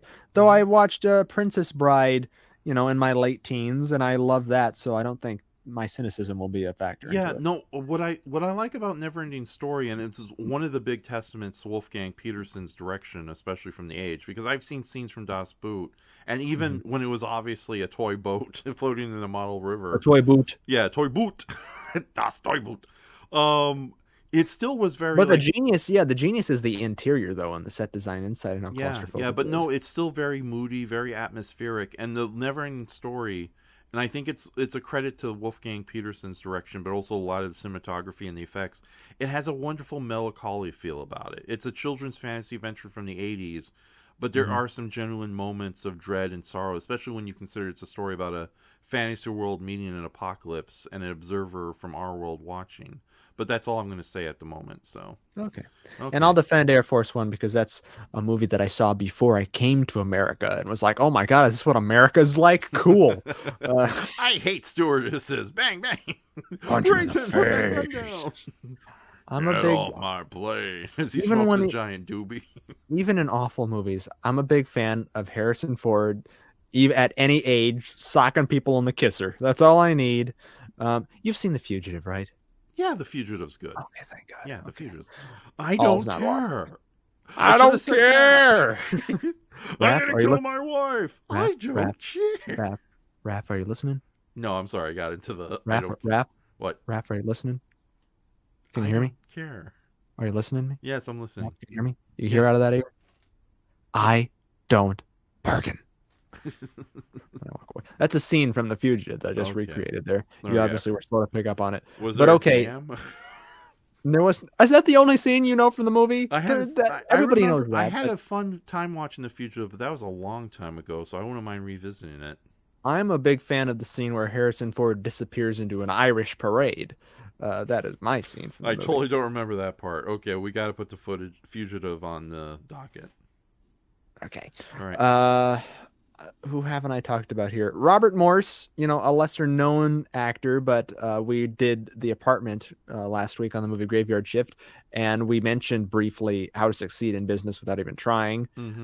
Robert Morse was the lead dude from that. Kind of a creepo looking guy, but Really? yeah. Okay. Yeah, he's the main guy who succeeds in business with his little black book. Yeah, the window washer who goes up to the top and then finds out the boss of the company was also him all along. Yeah, it's an odd little thing there. Okay, who haven't I covered? With dirt. Oh God. I'm sorry. I was gonna make a joke about Alec Baldwin when I talked about Hunt for Red October, and I restrained myself, and then you just had to come in from the side there with another. Well, he shot somebody. I just made a. I was gonna say, yeah, Alec Baldwin. What's he shooting these days? And then I was gonna move on, and then you could have responded, people, and then we could have moved on, but we didn't go. We didn't take the low road. Goji Shay, thank you for staying with us when everybody else ran away because we stopped talking about monkeys. Thank you, Goji Shay. You're an adult. You can take these. Yeah, things. you're awesome. So. Okay. I think that's all I want to mention. Oh, Kira Takarada. Oh shit, that's right. That's very sad. Was that this year? Yeah, he died. I thought that was last year, 2021. No, he died in 2022. Oh, that's horribly disturbing. Yeah, because it's weird. I only briefly met him at several conventions, but yeah, he was definitely Mr. Not only was he Mr. Handsome, he remained quite handsome till his final year of life. But but then again, Asian, Japanese don't crack. Okay. Yeah. All right. So no, Asian people do generally age pretty well. So. Yeah, and he was a very good-looking man. Yes, very much so. But also just a sweetheart and a pleasant person in person. So it's like I wish I had a picture. I know I had pictures of what I gave him a ink picture of Godzilla. Although had I known he was going to be at the same convention, I would have done something more Akira Takarada-y. Yeah. But no. Have you ever seen the Ozu movie he was in, The End of Summer? No, I've never seen that one. So it's a smaller part, but it's still great seeing him. And if you haven't, there's no big lizards stomping around, so he's safe. Yeah, and I know he did a bunch of wasn't he like in Silver Tongue or one of those like lesser known Toho adventure movies? I know he was in the Jun Fukuda James Bond ripoff movies, which are amazing. Yeah, and I think he's the co-star in Blueprint for Murder. Not to be mistaken with the same movie of the same name, but it's a really good fun little Japanese thriller starring him. And another actor who usually plays villains in Toho movies, but he's actually the second lead in the film, and he's great too as an unlikely hero. Okay, well, there you go. Yeah, I met him once at G-Fest one time where he sang "I Love You" to me, and I won't be convinced otherwise, no matter what Patrick has to say about it. Mm-hmm. And then the last time that I came there, I actually got a picture with him, and he's as tall as I am. Very big man. Yeah. No. He seemed like a complete sweetheart, and the fact that he went out of his way to go to these American conventions. But always engaged with fans and always had time for everybody. Yeah. No, a real class act. Absolutely. And I don't think... we're going to miss you, Akira Takarada. And speaking of people who really hit us in the heartstring, Goji Shay mentioned you guys kind of already covered Kevin Conroy on the stream a month ago. Yeah. But he still warrants some mentioning because Kevin Conroy, he was an awesome guy, and I watched like a really good documentary on YouTube somebody did about his struggles as a gay actor, and it's like, wow, it was a lot more extreme than I realized. I didn't realize things were that bad for people in the business during the 70s and 80s. But it's still a situation. Like as progressive as we like to think, and all the progressions we've made, it's still very rough. Oh yeah, just look at the insanity going on with like Capitol Hill and all the horrible laws they make against anybody and anything for the slightest differences. So it's still a struggle, unfortunately. So it's like, granted, you have more reason to talk about it than I do, but I can definitely sympathize. So, Thank you for sympathizing with us, yeah. Raph. Am I an ally ugly. now? I found you in an alley. Yay! I'm a big boy now. Yeah, but I'm a and garbage pail as boy. far as entertainment goes, I'm not a huge fan of the show. But this is literally a couple days old. The kid from that one show everybody likes so much with the kids. God, no, I'm blanking on it. The very popular Netflix show that's an '80s throwback. Oh yeah, Stranger Things. Yeah, I heard. Stranger Things. The kid Noah Noah Schnapp. I love He his came iced out. tea. He came out, and his character on the show is gay, and the actor came out, Mm-hmm. and he's a young kid. But the problem is all the things he was getting on Twitter and messages and shit like that from quote unquote fans who are almost bullying him to come out. Horrible. And saying things like, "Oh, he's the actor." Again, when we talk about real human beings and projecting yourself onto real human beings, Mm-hmm. people would say things like, "Oh, Noah is so obviously gay," like talking about the kid. So he owes it to us to come out of the closet because he needs to give us a voice, and that is just such a despicable standpoint. Yeah. Okay. When you're I hope I didn't come off that way when I just mentioned what I just mentioned. No, not at all. You just come off like the regular weirdo in the alley. Yay! I found in an alley. I'm talking about the people who want to pressure someone into making such a big personal decision for themselves. Mm-hmm. That's gross. And another reason, another one of the hardships people face on another end of things, you want people wanting you to be a spokesman for the community, Mm-hmm. which that's not their responsibility to take that up. Yeah. But I think we've depressed ourselves enough. Yeah. Well, I think the wonderful thing about all these people we mentioned is that they have amazing bodies of work that we can revisit and still love.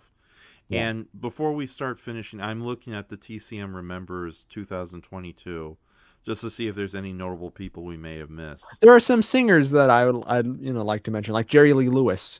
Great Balls of Fire. He passed away this year, and Wow. Olivia Newton-John passed away this year. Yeah, everyone was really upset about that one. So I guess she Yeah. really was a part of people's childhoods.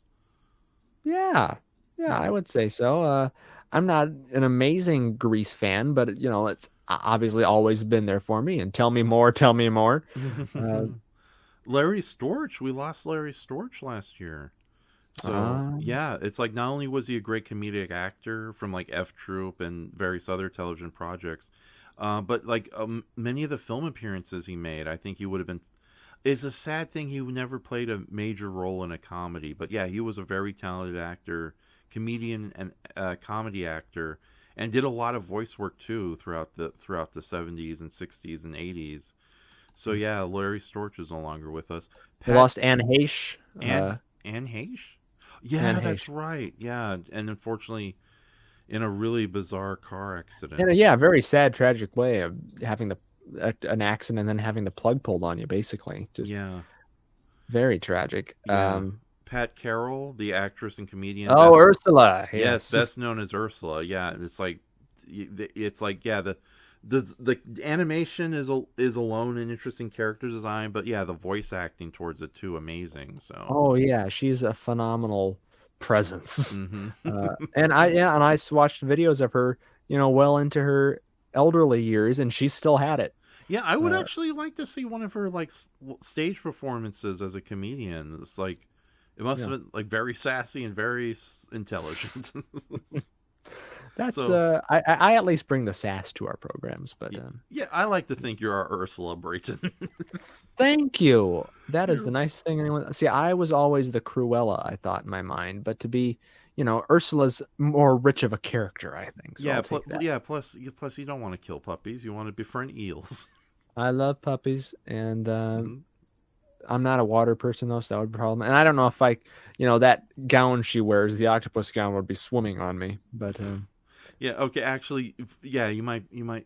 Body type wise, fine. Cruella. I'm Cruella. Yeah. Cruella. Personality though, Ursula. Yeah, all the way. Ursula. Yeah. So Yvette. Okay, I'm gonna get her name wrong, but Yvette Mumix, the actress best known as Weena from the Time Machine, George Powell's Time Machine. She was also the telepathic girl in the Black Hole, and yeah, it's kind of like she's somebody who I'm familiar with growing up with the Time Machine and the Black Hole. But yeah, she died this year too. So Yeah. And Estelle Harris, yeah. Mrs. Potato Head. Oh yeah, she died too this year. Yeah. There are very few, aren't there like, because I'm thinking the original voice cast of Toy Story. We've lost Don Rickles. We've lost her. We've lost John Vernon? No, John Vernon. Yes, yes. Not or, John Vernon. Ernest. I think that's his name, John Vernon. Okay, yeah. Which he was a great comedian actor too. It's like, holy, like there's this not the first movie he made is Ernest P. Waller. I think he played a mad scientist who could constantly transform in different forms, but it really showed his talent for impressions and doing different acting. And of course, he has that great line where he's like Guy Templeton, who's like this like very fancy British guy he goes like, what's the one thing I love about me? Everything. And I love that line of dialogue. But yeah, I think that's an old Groucho Marx line, but not to discredit him or anything. Yes. Too. Oh, he still delivered it wonderful. So we lost Paul Sorvino. Yes, Paul Sorvino, also Paulie from Goodfellas, along with Ray Liotta. There's another guy who, what a presence! He's like a human bulldog. He was. Yeah, but didn't he do like a lot of like stage musicals? Oh gosh, I don't know if he did. That's something I don't know about. Okay. That's a little under the radar for me. Yeah. Unless I'm blanking on something entirely. But what a tremendous actor. Oh yeah, Henry Silva. I completely forgot. Like, talk about another early man crush. Like, you did. Yeah, I like Henry Silva. He's awesome. But no, I was always a John Saxon fan. But, John Saxon. Oh, John Saxon. Both in both the Glorious and Mitchell. Yes, exactly. But yeah, Henry Silva. Yeah, he was a Hispanic character. Well, he pretty much played Henry Silva in every movie he showed up in. But yeah, he was the one who could definitely play menacing characters, but could also play very charming comedic characters. Say what you will about Megaforce, but his role as the mercenary gorilla is great. So he's just so likable as a villain who used to be friends with the lead hero, but they're still friendly despite the fact they're on opposing sides. Okay, now I was going to say, I haven't seen Megaforce, but when you say menacing gorilla, do you mean like a gorilla army or a gorilla? No. He's gorilla, a mercenary named Guerrera. Oh, that's the joke. He's a mercenary named Guerrera. Oh, like guerrilla warfare. Okay, I thought you said a merciless gorilla. Yeah. He did play. He was the voice of Bane in the Kevin Conroy Batman animated series. Oh, that was him. Okay, yes. Yeah. I always thought for the longest time that was Ricardo Montalban, but they do kind of have that same sexiness. Yeah. Yes, I'm happy to see you, Mr. Wayne. Mm-hmm. So I thought about the deal. Didn't work for me. Yeah. But can we move on? Move on to happier things. Sure. Okay. Yeah, I was only halfway into this whole thing, so I guess that the name for this stream should be called 2022 in memoriam, if you want to call it that. Yeah. No, we'll figure something out later. But yeah, we'll move on. So, Fred Ward. We lost Fred Ward this year. So okay, I'm gonna stop the TCM remembers here. Okay. But things that we're looking forward to in 2023. Obviously, the movie Graveyard Shift is one thing. Mm-hmm. Both edited episodes here and the continuing adventures on Twitch. Raph will have a month at some point to himself. We don't know what we're gonna do special months. It's sort of a mix. I don't think I can do a whole year because you've seen way more movies than me. But I know that in April, you can do a month. Yeah, but no, I know in April we are definitely going to be thinking about doing silly movies. I hesitate to call them guilty pleasures because I have no guilt. I have no shame. I know. I have no standards. Yeah, but these are movies we generally love and care about, but they're also movies that I know other people have hated, and I already have 2 movies in mind. I'm just going to give this one last immemorial shout out. Bernard Cribbins is a British actor who did a lot of comedian work, but he also played Wilfred Mott, one of the best Doctor Who companions in the modern era, who's basically this old British man who joins the Doctor in the 10th Doctor in his final adventure, the End of Time, Part 1 and 2. Yeah, we lost him. And what's funny was he was also in the Peter Cushing Doctor Who movies. Dalek Invasion of Earth. But no, overall, he was also in The Mouse That Roared. But Bernard Cribbins was a really good actor and always had a really fun presence to him, no matter what age he was. But that's the last in memoriam we're going to say tonight. So, Okay. Yeah, but no, So the movie Graveyard Shift, where we bury these people. Let's have a whole night where we just pick movies where we know every actor and person in them is dead. Yeah, that's kind of my gimmick. That's what I kind of. Yeah, so like nobody in the Maltese Falcon is still alive. We can, Nobody in pretty much any movie from the 40s is alive, Ref. Come on. Yeah, okay, so The little girl from It's a Wonderful Life is still kicking around for now. really, But, okay. Yeah, Zuzu. More power to her. Please don't die in the near future. Please do not let my words be your death knell. Yes, yeah. We're going to fight the curse early. And if it doesn't happen, then we know it's cursed. And we're never going to talk about real people ever again. It's all kaiju from here, folks. I'm sure your audience will love that. So Brayton wants to do a whole podcast based on Miss Blue. I wonder why. 2 weeks later, Miss Blue died in my mind. Yes! Yes! Yes! Victory! and then you fly off into space, all happy and excited. But why don't we talk about things that not maybe personal triumphs, but some things people would be interested in for the coming year, Raph. So the movie Graveyard Shift is one thing, but now I haven't even. I'll tell you about this after recording because I don't want to spoil it if he wants to make a big announcement. But Andres and I have spoken about reviving a series on his channel, which more details to come. Oh, the Hookie Choochie Hour? I love it when you guys just talk about stupid stuff. No, it's the Coochie Coochie Coo Hour where we just tickle each other with feathers. Yeah, not sexual, just two friends tickling each other with feathers. It's actually pretty vindictive and violent, like it's a war. It's like Take that, you. It's a competitive sport. I am the Feather Master. Captain Feathersword. Yeah, there's a lot of anger in it.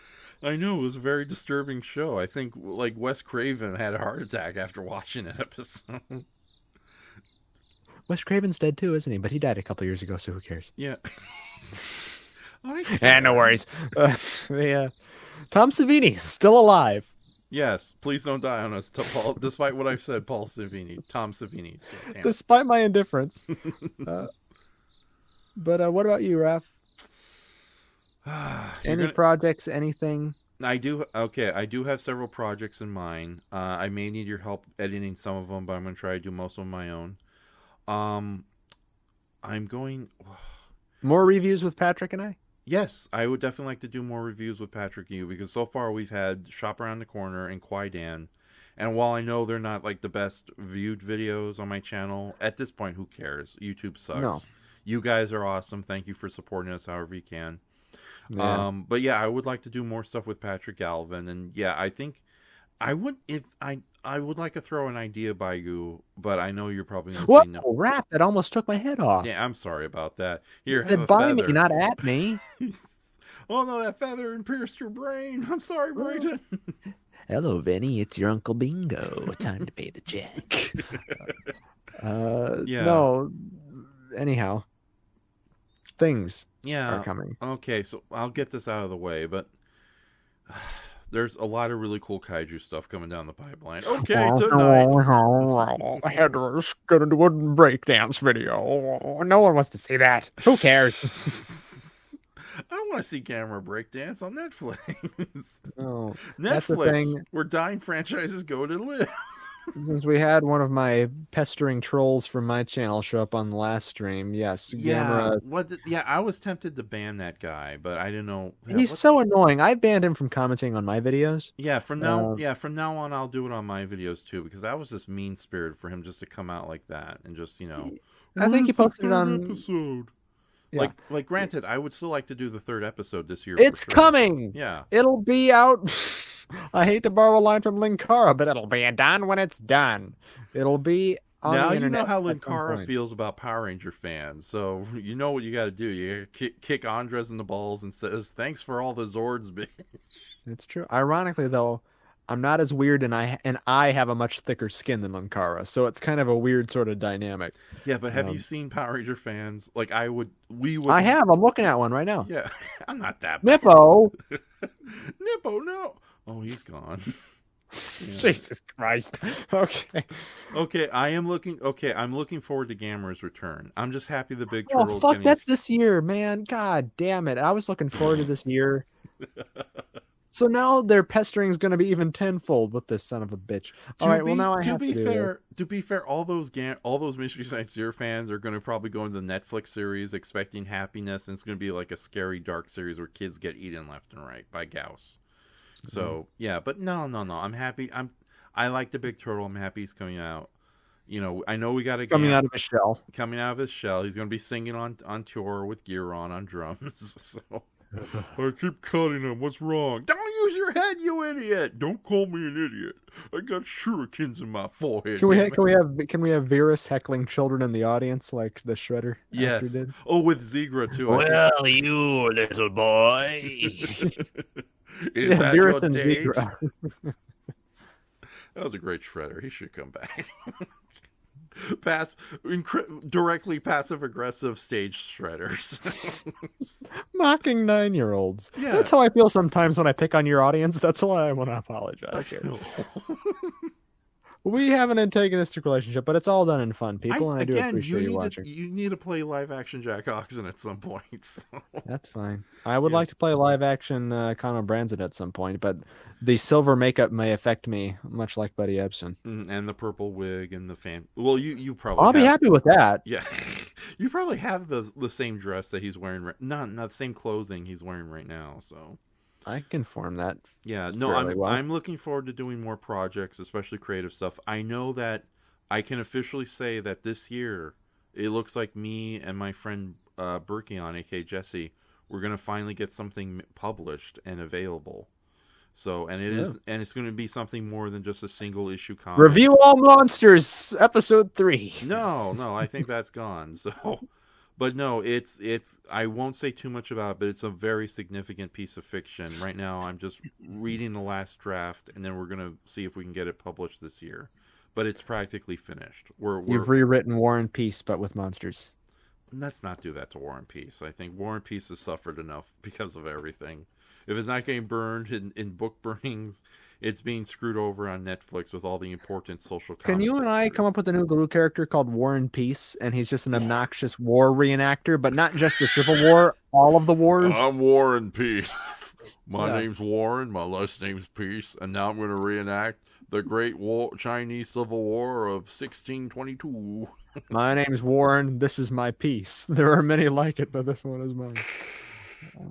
Yeah, no, I definitely want to do more audio plays and sketches for sure, and I have some ideas going on. But no, the thing I'm doing with Jesse is very significant, and we're already past the 95% point. It's already written. I'm just double checking for typos over the 300 pages it's in, and then we're gonna see if we can get it published. So I'm very excited about that. Good. I just wish that I was Jesse's girl. That old chestnut. So, what else am I looking forward to this year? Goji Shea likes the idea. He loves the play on words there. All right. Yeah. So no. That's pretty much it. There's some other projects, but I want to kind of keep them secret until we finally reveal them because I feel like I kind of like put bad Jinx luck. yourself? Yeah, jinx myself. Thank you. That's Me the exact too. word. Yeah. But no, the movie Graveyard Shift is something I think you guys will enjoy immensely. Granted, it's outside of my wheelhouse of kaiju, sexy monster women. But, but I mean, grow up and expand your warehouses, people. That's what I'll say to anybody who doesn't want to check it out. We got Doomzilla and Goji Shea in the chat. They've always. I know. That's what I'm saying. Yeah, Come on, you guys everybody flood in. Yeah, you guys are awesome. They always come in for the shows, except for the musicals. But hopefully we turn. And then keep in mind though that the shows are really just, there for future editing purposes too. And these will all be up on the new year, so support them here on this channel and maybe elsewhere in other podcast outlets we'll discuss. Oh yeah, definitely. So my brother Gabe has gotten back to doing Time Mule. Let me share Time Mule because I'm very proud of the show he does, and he says he's going to have me as a recurring character on various episodes. But yeah, they just released their most recent episode called Tough Luck Tykes. and they finally didn't. They decided not to do a movie review for this episode and just do a bunch of sketches. But yeah, let me share Time Mule in the chat section. It's definitely worth listening. I highly recommend. I think your brother stole a joke from our Gamera Super Monster episode. Uh-oh, what did he do? Nothing. There's a scene where that stupid little kid wakes up from one of his cartoon dreams, and the line is "tough titty, little Nemo." But anyway, to be seen. Yeah. No, I've yet to hear anything of that nature in his podcast. But yeah, Gabe edits these stuff together. He's pretty much the showrunner, even though he doesn't do much of the writing. But yeah, no, it's much of the running. Uh-oh. It's a very docile, sitting down type of endeavor. Yeah, but no, I'm looking. Yeah, I don't know what they're really looking for. I just hope it doesn't end up being as much as a shit show as the last 3 years, especially. Hopefully, there are no outbursts of total global war spawning from certain European countries. Yeah. But then again, it's like, look at Congress. It's like they've 4 days not deciding a House Speaker, These Republicans are so pathetic. They keep blaming the fictional ghost of Nancy Pelosi, and we know Nancy Pelosi isn't real. That's a fairy tale. She never ate children and tried to screw us over, but she was efficient in government. So get it. So anyway, all right. But with Is Nancy Pelosi dead yet? No, she's still. Oh darn it! Okay? No, she's alive. She will be okay. Oh, okay. All right. So. No, we never. Okay, I'm gonna skip that one. So, I've seen you before. I know who you are, so I know that's not a troll comment. So, okay. I'm sorry. I was looking at what was going on in the chat there. So, what's going on in the chat? I haven't. Commander Blackheart, who's been on this show before, but he's usually a late night edition. He says, "Is that stream that answer the question of Gigan's sex appeal?" I think. Oh, can we do that real quick? Can we close out with that, because you didn't really talk about that in the first one? Can I explain why I find Final Wars Gigan so effable? Okay, sure, but I'm more of a Zegra man. So go on. Why? Look at the two of them. Gigan from 2004 from Final Wars has like a great definition. Like, that he's ripped because he's got he's got a great figure first off, but he's next to like the Buzzsaw. It looks like he has the thin. The definition of abs are there. It's a really skin tight sort of Leatherman suit. He's got the chains that he can bring into things. Yeah, but can you snuggle with him and have a conversation like with Zegra? Look, it would be from the back, okay? Because there's some. He's probably not a hugger, right? But there's a reason why his chains are called the fucking chains.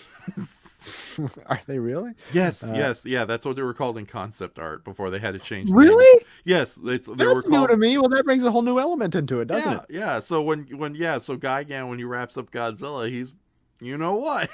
Wow. Okay. Wow. So, see, I used to just find that movie erotic because of the opening, because not the inside the Gatango sequence with the iceberg and stuff.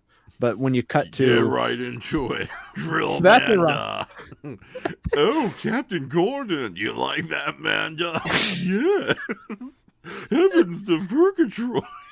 When you rewatch that, you can basically see Don Fry giving you instructions on how to have sex.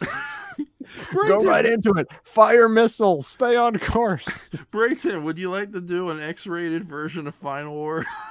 Or at least help me write it? I'd love to. Okay, awesome. But back to the topic of why I find that movie so hot. It opens after that. With the volcano, that's why it's so hot. Yes. Okay. And then the fiery asteroid at the end. Oh yeah, that too. Emphasis on asteroid. Well, yeah. Speaking of we are hit right off the bat with those two mutants doing their training exercise or whatever, battling each other, and just some tight leather Japanese martial arts ass being thrown in your face, with them flipping around and bouncing off that UFC cage. There's a lot of grunting, a lot of sweating. That was the bone against us at a later date, by the way. That and Megalon are the only bones we were ever thrown sweet around. can. Okay? That and Megalon, the two guys in Megalon, were the only bones we were ever thrown as a people. So I am taking them for all they're worth. Okay. But to Gigan's end, and I would like to go there. Turtle, that's my pants. Or I'll stop. I'm not laughing because the joke is funny. I'm laughing because you thought it was funny. Okay, granted, I should have said that's not the Skeleturtle, that's my penis. But I stopped myself and said that's my pen.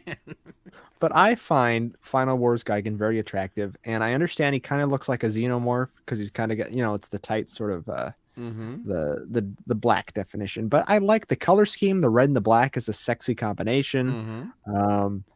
And I don't know, he just comes across as a guy who's up for anything. Like I'm sure he owns a sex swing.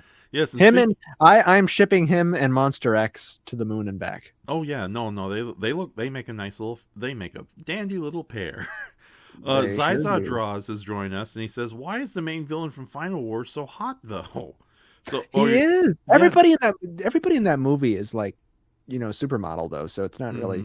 There's like everyone's doable, including the monsters. Angus is a nice little chubby boy.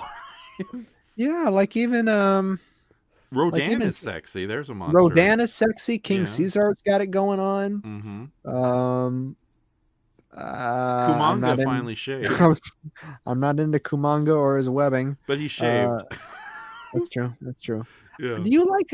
I've always preferred, and this is just me being an a-hole probably, but I've always preferred the dub pronunciations like of some of these monsters, like Ghidra and Hedra. And I like Spiga much more than Kumunga because it's just easier to say, less vowels, and it rolls off the tongue easier, I think. Yes. But who also rolls off the tongue easy is Gigan, and I'd like to know him more personally. Yeah. Okay, it is a very attractive design, and it's one of the coolest looking updates of Gigan, especially like I like the Showa era Gigan, but I do too, but he's Foghorn Leghorn essentially. Look at my pot belly; it's got a bleed in it. What will I see here, boy? I'm gonna slice you end to end. I say end to end. Yeah, whereas Final Wars Gigan is David Bowie meets Spike Spiegel. I don't know. Welcome to my glass spider toy. Yeah, here's my fucking chains. Yeah. I would, okay. All right. Yeah. So. Would you agree? Would you like? Because you say Zegra, and I don't see that. I think Zegra is a handsome-looking monster, and plus he has a good personality. Granted, really, with though, the big pelican, the pelican goblin shark face, you think that's attractive? But he's way more handsome than a real-life goblin shark. He's more like a swordfish by the way of a goblin shark, and swordfishes are beautiful fishes. So he has a good personality. He treats his slave very well. Okay, but it's just her though. Yeah, that is true. Who knows what he would have done the rest of humanity? He was willing to help those people in the bathysphere, but. Granted, though, I think I grew up with the dubbed version of the movie where he had this, like, Zegra, that's my sexy voice. All the fish in the sea. Yes. Gamera, what the hell are you doing to my back? Those aren't my spines, they're my back penis. The safe word is swordfish. But no. I think Zegra is a very appealing monster. But granted, I finally saw the original Japanese version. He has a much creepier voice than the Japanese version. Lay that order, Gamera. Christmas.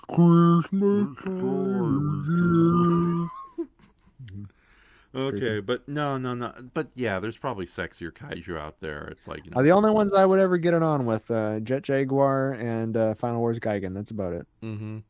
I would do things. You might.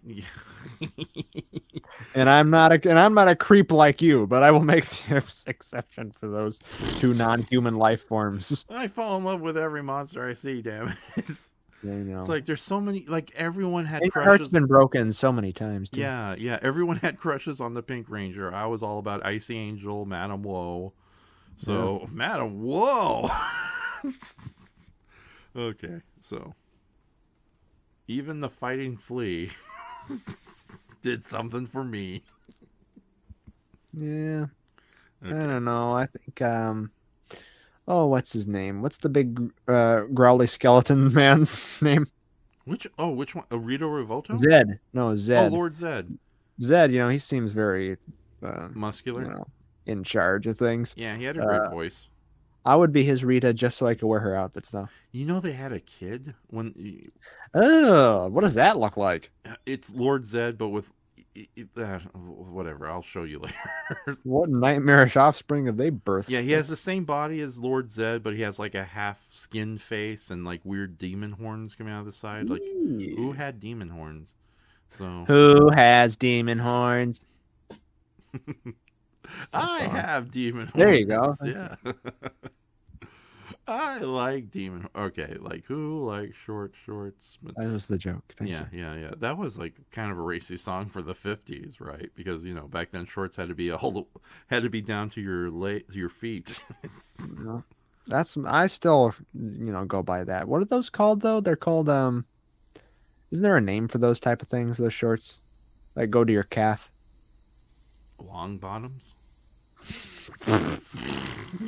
That's what they call my type. That's what they call me, Raph, is a long bottom. But we won't go into that.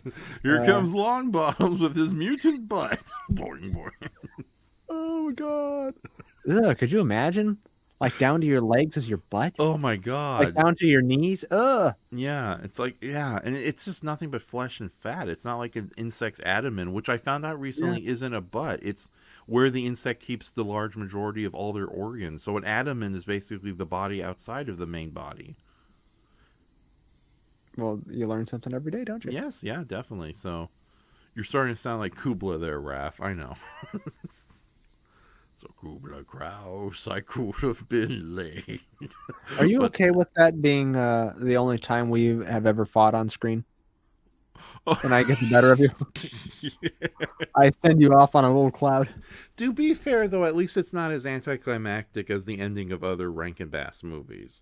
It's like, at least there was a real fight and had an army of robotic people. But I don't mind being compared to Kubla Kraus. He's one of the best Christmas villains ever. Yeah, that's you and me. Granted, though, Kubla Kraus is one of those characters where they were scraping the barrel so much they ended up creating something so creative and in the process. Well, I'm just happy with my interpretation of Dirty McCruption and Jack Hodgson as Kubla Kraus and Dalmy for that drawing I did. What do you think, dummy? I like it, yeah. Yep. Jack Hodgson is a weird character. Why do I? Yeah, have fun why with would him? someone ever want to spend time creating that? Yeah. So, thing? do you have a lab coat? If you ever had to play Jack Hodgson, you just use Dr. Quillian Forrester's lab coat. I've got 3 lab coats. One of them is green, the other are white. Excellent. Excellent, yes. Smithers, Yes, sir. it's time to do bad things. I can't think of a line. I'm sorry to hit my fumes here, ladies and gentlemen. So sorry for the witty. We don't have any more witty dialogues. So let's just talk about people we want to screw. Okay. Oh, okay. Well, whatever. Okay. So the character from a Mystery Science Theater movie you'd want to do. So Oh boy. I'd say Kay from What to Do on a Date. I love her. Gosh, I've really never even thought. Okay, I know. And call me a sissy if you want to. I don't care. And because he was actually a fellow friend of Dorothy, I'll go with it. Tommy Kirk from Village of the Giants. I would spend a sugary poppy love's life on the beach with. How do you like that? Not bad. It's like I like, believe it or not, it's like I thought Tommy Kirk as Grumio the toy maker's assistant was a very handsome person, which is basically Jack Hodgson. Never mind. Grumio the toy maker, a very unfortunate title for Yes, him. that is true. So I don't know why they called him that. So Tommy Kirk was a very handsome Tommy Kirk in man. that first scene of that movie is introduced like making out with his girlfriend on the couch, and that could be me absolutely with the theme from A Summer Place playing in the background. Yeah. But then Ron Howard shows up, and that kills the mood immediately. Hey there, you want to see something weird? Get out of here, you little fucking freak! And cuts to Ron Howard being thrown across the room like Vern Troyer and Jingle All the Way. Yeah. That's I don't for remember. Willow, you bastard. Now, is that Ron Howard, or is it just a kid who looks like No, Ron that's Howard? Ron Howard. That's young. Okay, That's wanted to be young sure. Opie. So. Yeah, because there's numerous Ron Howard jokes in that. Like, that's for Willow. To which Crow responds, "I like Willow." But Yeah, I like Willow too, but that streaming series, oh my god, what a waste of space. Okay, they did a streaming series. it's not good. Right. It's not good at all. It's like, Enough said. yeah, I doubt it's going to come back for a second season. Okay, who else from Mystery Science Theater we'd want to do? Lady. Not from the movies, not the cast, right? Yeah, no, yeah, Okay. from the movie. Although young No, Mike I don't know. Nelson. The cast. I don't. Mike Nelson is a bit of a hunk, but I don't know if I could get on Hey with there. anybody Yeah. on that show. I don't like to think about it that way. Hmm. Okay. Maybe Brain Guy and I could connect, but that's I want to give you a hump, madam. Not that kind now. of. See here. Okay. I think there's a reason why Riff Tracks has made Lady Lomar the goddess of Christmas. That Martian MILF, definitely. Oh, Momar. Momar, thank you. Yeah. Yeah. So, but no, it's funny how they keep bringing her back whenever they do a Christmas special. It's like Lady Momar, yeah. Yeah. So, yeah, she's a highly intelligent Martian who cooks really nice pills. It's like, what's there not to love? And she's not half bad on the eye. I want to kick her out of bed for eating pills, food pills, cracker pills. No, just pills. Raph. Okay. Come on, that's Oh, dark. no. Yeah. Well, okay. I mentioned about Jet Jaguar. He's technically in an MST3K episode, and those Mhm. two dads. Yeah. I'll Um, still stick with Zegra. Yeah. Yeah. There's no one from the Gamera movie I want because most of them are 8. So no, thank you. You're not trapping me there. The corn job, no. Okay, he's okay. He would be No. a nice date, No. but not No. not somebody you'd want to take into kick him out of bed for eating crackers. No, sir. No, sir. Okay. The who from the other Japanese episodes? I don't know. Maybe Prince of Space and I could get a little freaky. Hello. Yeah. So the Godo from Time of the Apes. He's kind of attractive. He has a bit of an attitude on him, and plus he's a I know. racist. Yeah. So Yeah, but he can survive the ape apocalypse, and I need someone to take care of that for me because Mhm. I'm useless. yeah. Yeah. So okay. You can probably and you can heal his heart after he lost his wife and kids. Yeah. Okay. Who else is there? What other attractive characters out there from Mystery Science Theater? There are many. I'm trying to think. That's your cross to bear, my friend. Hey, Richard Keel was a handsome gargantua. Yeah, but that scene where he's licking the shaving cream off his face with Okay, his tongue. that's the one faux pas, but everything. Well, okay, that and the attempted sexual, you know what, to the poor. And very poor conversation. Yeah. Okay. Yeah. Yeah, what's the fun in that? Okay. Oh, gosh. all 3 lead ladies from Frankenstein. No, fucking all 3 lead ladies from Hercules Against the Moon Men. They're all top 10. You got the redhead, you got the buxom blonde, you got the beautiful young brunette. It's like they're all awesome. I love them all. Yeah, I'm gonna do fan art of them this year. That's a threat, my friend. I'm not a Hercules lover, with Steve Reeves and stuff, because Mhm. they would break me. Mhm. And I'm not into the oiled up wrestling type, believe it or not. Yeah. But gosh. Steve Reeves is still a handsome man, though. You gotta admit I've completely blanked on the Derek from Teenagers from Outer Space. that. He Hey, seems the gentle soul. Yeah, I would be with him. Yeah, Derek's awesome. And also, I will give credit to Betty, too. Like, she's no K, but we like Betty, too. So, See, Betty's a little bitsy though. yeah. Oh, Yeah. Sparky. Yeah, like in that final driving to the final battle. It's Yeah. like you can tell, like, the gears are slowly going in her head. Like, she's starting to realize a lot of things. Like, me and Derek did it in the bushes, and there's a giant crab. What? Uh-oh. They could go totally wrong in another direction. Yeah, I think that's where I would probably, plant my flag is with the Derek from the Teenagers from Outer Space, or Tommy Kirk, or the 2 dads from Megalon. I'll go with that. My heart. Or Akira Takarada and Sea Monster, because he's a very go-getter type of guy. I keep forgetting Akira Takarada is like he's the best boy in Godzilla vs. the Sea Monster. Like yeah, so it's a like badass. Yeah, it's like we got to put traps here, and there. So it's just a toy god. So nothing in that suitcase, damn it. He's so good in that movie. So okay, who else? There's gotta be we mentioned John Saxon, although he only showed up in Mitchell. Yeah. So Yeah. I'm sorry. I think Joe Don Baker is very charming in the movie where he bum rushes Hong Kong for 2 hours. Golden Needles. Yes. Golden Needles. Yeah. One of my favorite things from us watching that is he talks to a muse of his at this bar establishment, and Mhm. you sort of he has a line of dialogue, and you say, "Jordan Baker just called himself a Hong Kong whore," and then I respond, "God, I love the motion pictures." We You don't get that often. Yeah, it's like if we don't finish the Gamma, you decide just to go straight to that one. I'll understand. I'll be more Diabolic, I would do Diabolic. Oh How yeah, about that? Diabolic, absolutely. In the pit of money. Yeah. No. It's like John Philip Law was a very handsome man. It's like I would go deep down just deep down on him. Yes. Unfortunately, he's totally dedicated to what's her face? Ava. The- Ava, Ava, yeah. I could wear her clothes if Right. you needed me to. So, who's the name of the detective who eats tiny burgers in that movie? His enemy, Glencoe. Oh, Jinko. Jinko. Yeah, Jinko's not half. Jinko here. Yes. Yeah. So Jinko. This is the way he says his voice.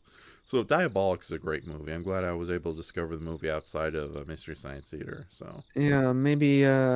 Oh gosh, I don't know. The more I get into it, the more unappealing actors are in some of those movies. I like. Gosh. yeah, all the male characters in Star Crash are so sweaty and oily. So, but Caroline Yeah. Monroe's pretty good. Oh, Elle the robot, he'd be awesome.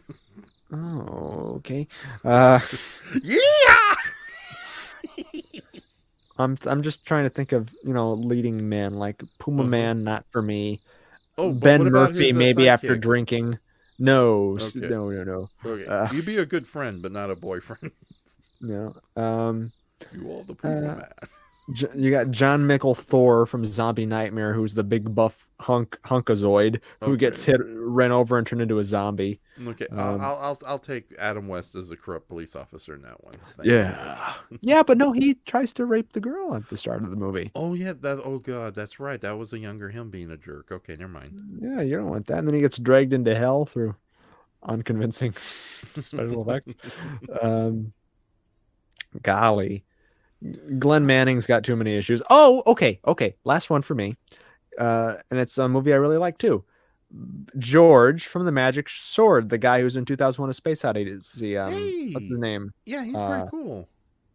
Yeah, I'm blanking on his name, but he's pretty nice. I will tell you that especially should stick out to me though, because that's a movie I saw at a young age, and when Basil Rathbone's got him sort of tied up and he's all sweaty and you see his body at the end. That was the thing. I had a reaction to that at a young age, but I'm like, oh, this is an interesting feeling I'm feeling.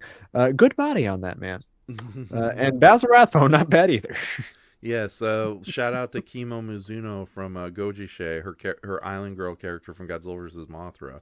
And it's funny too because she doesn't have any romantic leads in that movie. She's just the gal pal of everybody. So, but then again, it's like they made the joke in the episode. It's like one gal, multiple guys. I'm like, what we're gonna do?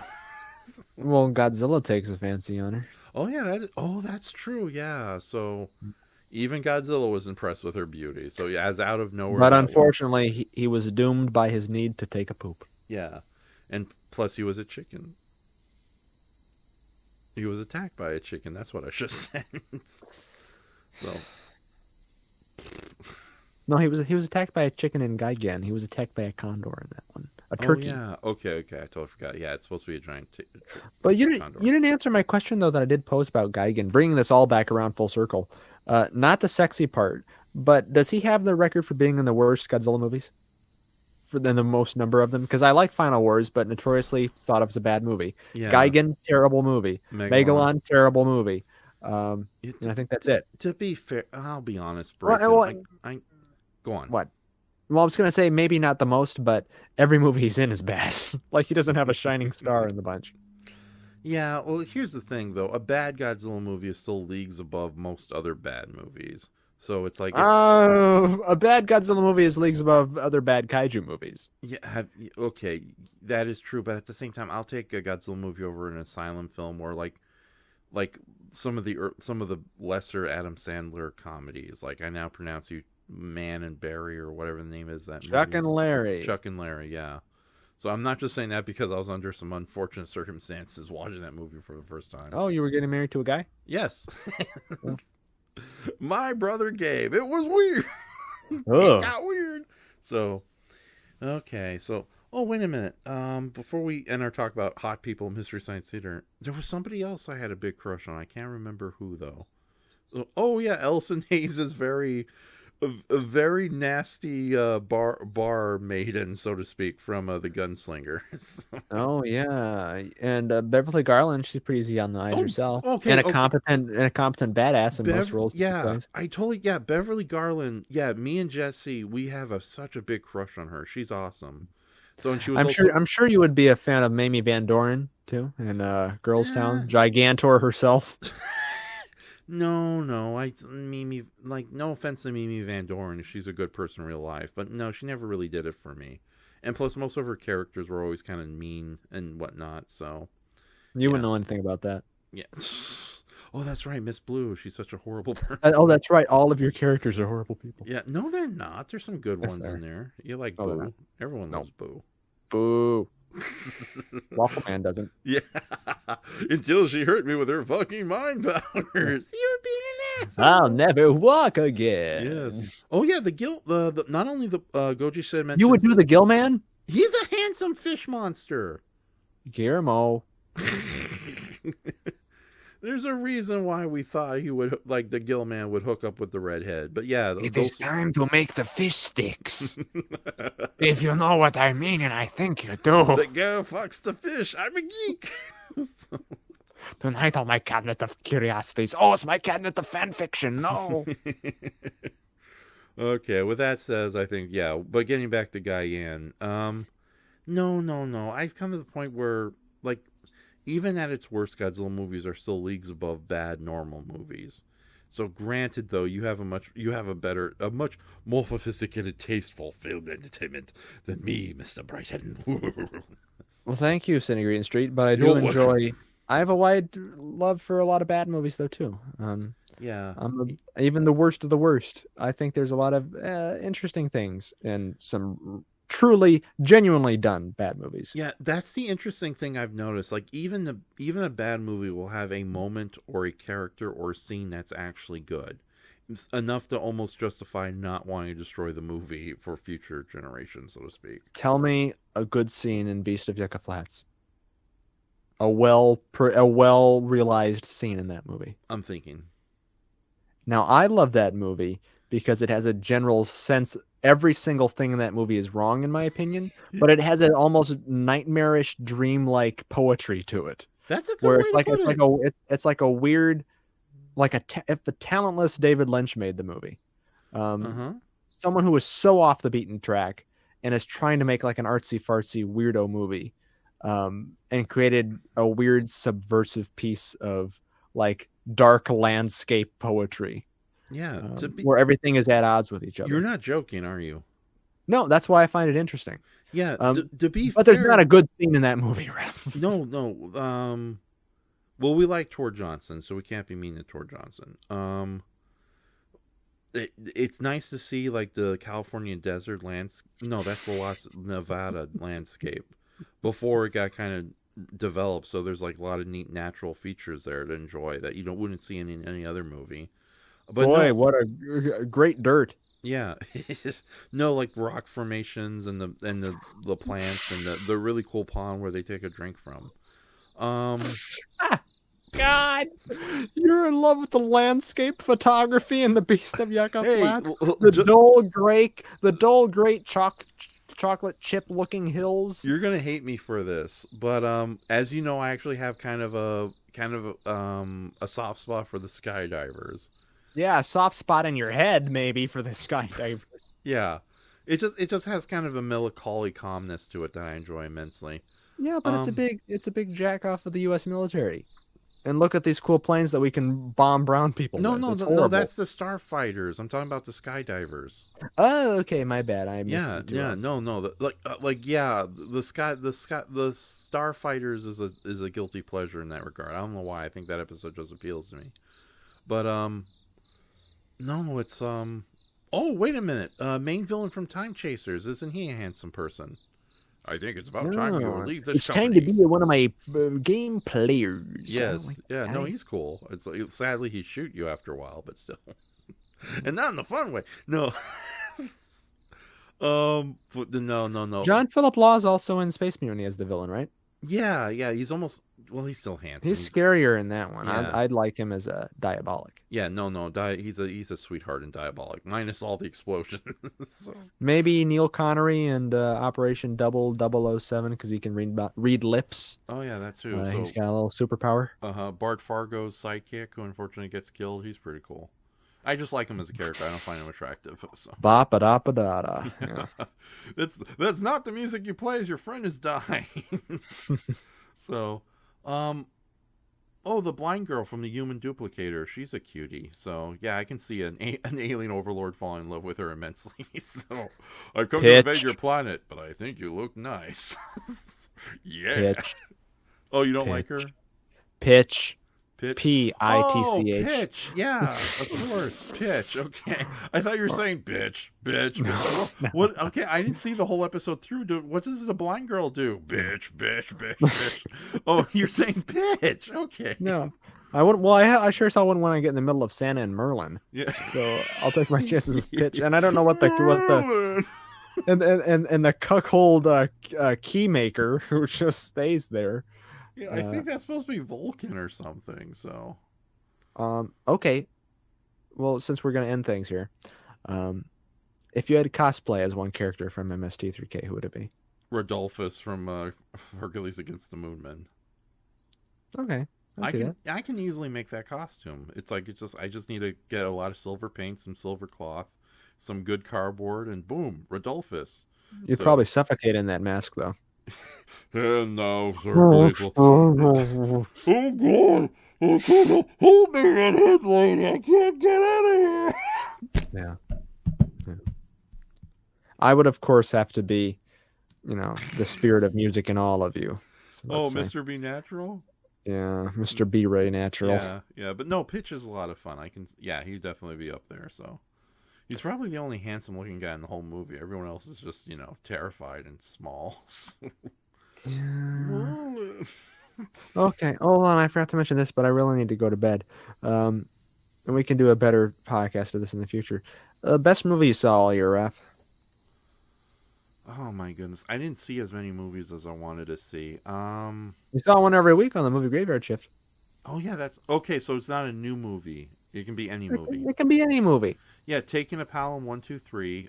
Victor and Victoria were those two movies were my. Well, top do you say favorite. those two were your favorites of the season? Yeah, of the season. Like we watched a lot of good movies.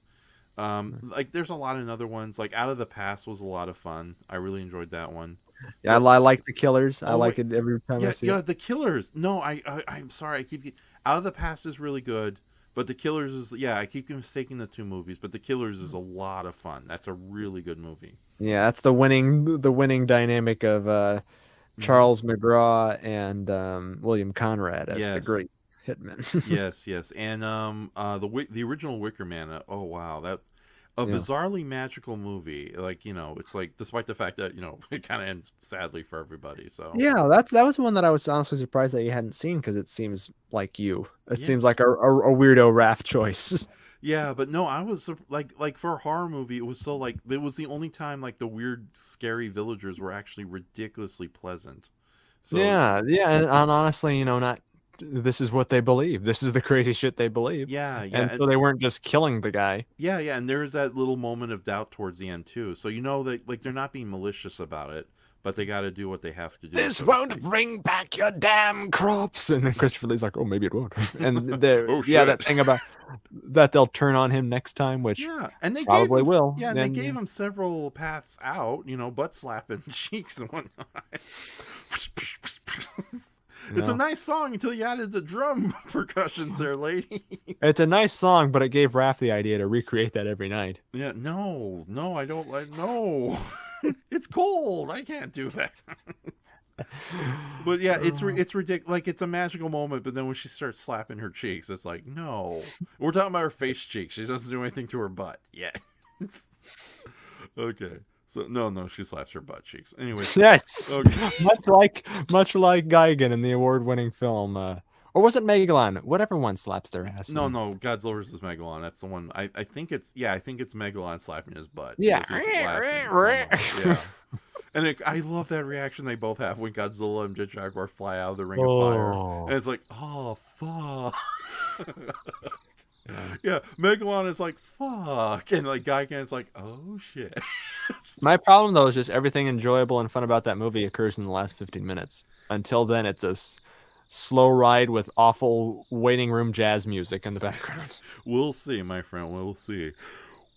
Well, we revisited it. Oh, wait. Okay, getting back to Mr. Science Theater crushes. Oh. McDane from Avalanche and the Time Beyond the Time Barrier. Oh. The Time Travelers.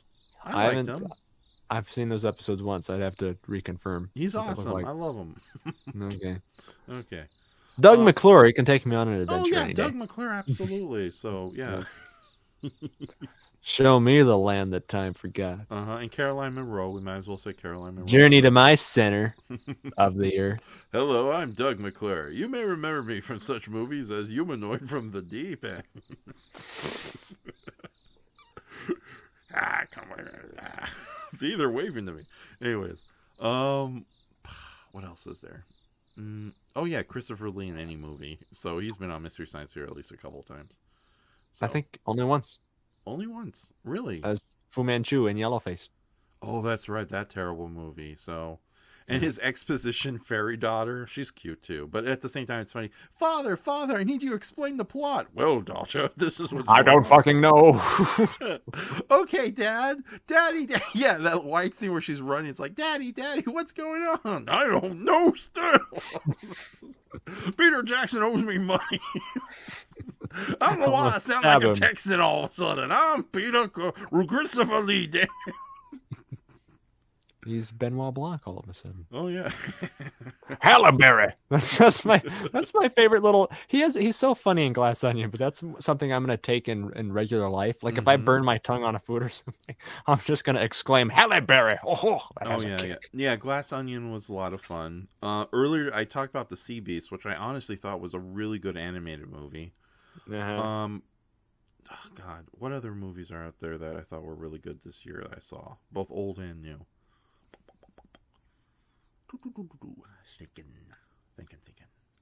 Thinking your thinker off. Yeah, Victor and Victoria was very good. I was glad to finally see that one. You bitches. Yeah. I'll never work with any of you, bitches. Yeah. So, yeah, but no, just a lot of great like that one scene, it's like, you'll never get this, and a guy falls into the, oh, are you okay? Yeah. Yeah, that character was a lot of fun, too. I love how she had a lot of Norma. hidden depths. Yeah, Norma, she was fun. For me, the new movies I really liked, and I just saw the Banshee of Inisherin, which I really like, but man, is that sad. All I'll say is that poor donkey. But the Fablemans I thought was surprisingly excellent. And I think it's a weird and perky movie at the start, but it leaves a lasting impression on you. And I think it's the best thing he's done in 20 years. And if it's this last movie, I think it's a good note to go out on. I think there's a lot of talk of that being the case. Yeah. I think it's, at the very least, give yourself a long break, my friend.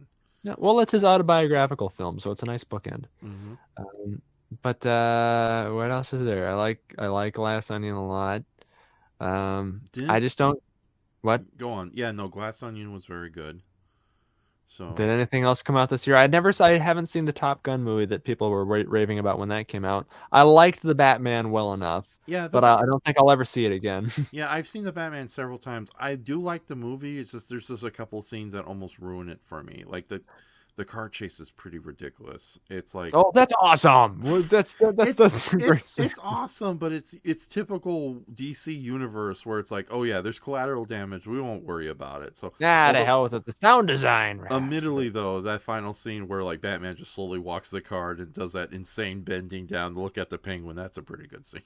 Yeah. So, my only problem with that is I've ranted on and on about how I have a distaste for these things getting too dark, and that one, I don't know how much darker you can get. I don't think. With spooky, scary Riddler. Yeah, yeah. It's But anyway, that about covers our 2022. So Yeah. I think you can call this 2022 in memoriam. Yeah, and we yeah. can There move was to- one more movie I want to mention, Belle, which was an anime movie that was released. It's available on HBO Max.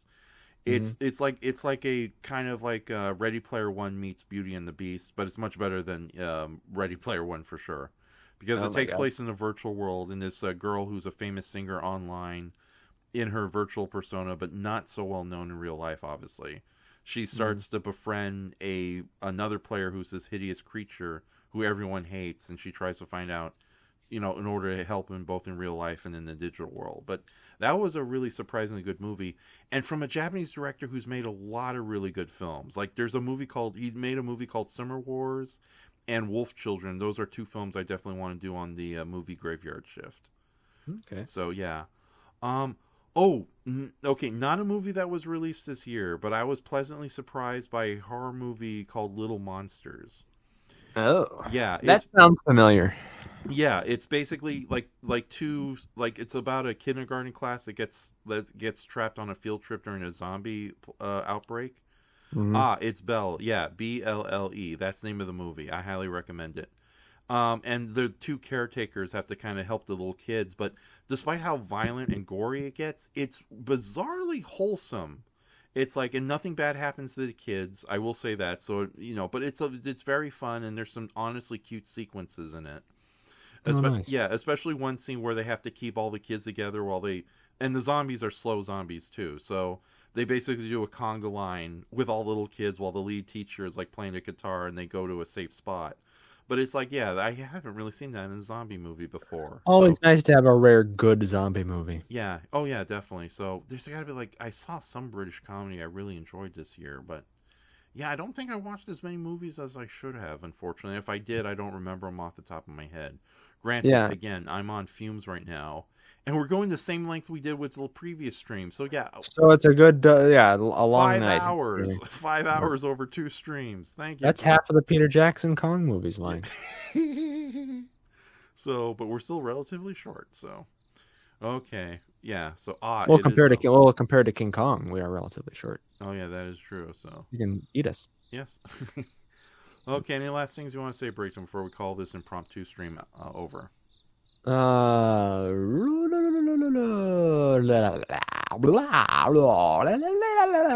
Geigen rise. He gets a rise out of me. That's it. That's all I got. Okay. So yeah, in the future, Brayton, though, if you end up doing something like this, I'm going to totally reject you, because I thought, That's yeah, okay. yeah. I've been rejected before. No. Just I've been I've been up since 10 o'clock last night. I'm going straight to bed after this. No after talk. I thought we would go for 30 minutes tops, so this is enough.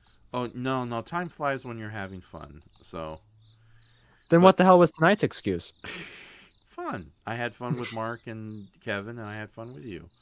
So Okay. Thank you for having fun with me. you're welcome. It's fun to have fun. Yeah, you scared me though. I thought you were gonna end up yelling at me throughout the night. So No, not at all. I just have a high nasally voice, so sometimes it gives that impression. I don't like you. oh God, no, Brayton. Yeah. Yeah, well, whatever give you that impression. Me furiously throwing tomatoes at you at the end of last night's stream, or yeah, I guess in last night's stream. Yeah. Oh yeah, that is. Yeah, we are in a late night stream right now. Then. Okay. 'Kay. So yeah. So with that says, do you need to talk to me for a little bit after stream, or you think we're good? I am free tomorrow if you want to talk. Yeah, I want to mention something very briefly to you, and then we can discuss it further later. Okay. What is it? No, off recording. Okay, unfortunately, I'm going to play us out on a song, and I know exactly what to play us out on, considering what we talked about earlier. So What, you don't want me singing? no. I'm gonna play a music video, but yeah, let me go into a brief intermission before we call it a night. So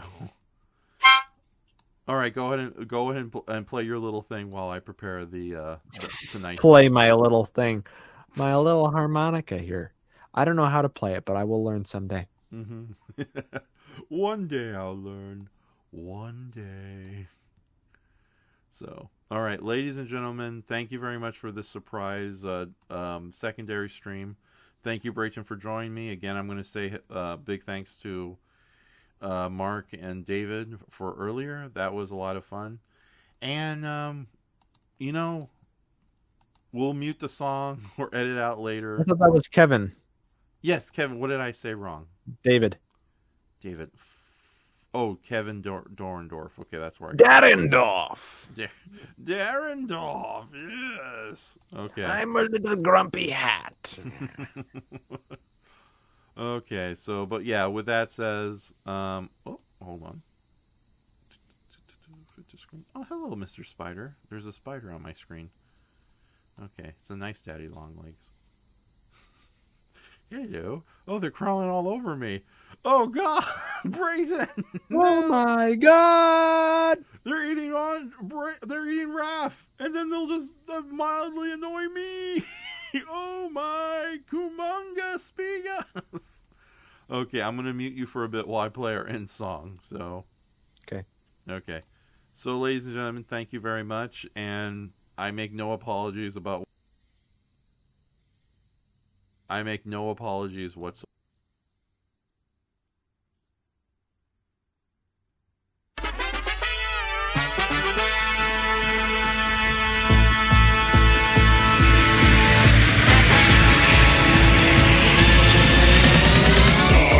Trekking across the universe. On the Starship Enterprise under Captain Kirk. Star trekking across the universe. Slowly going forward 'cause we can't find reverse.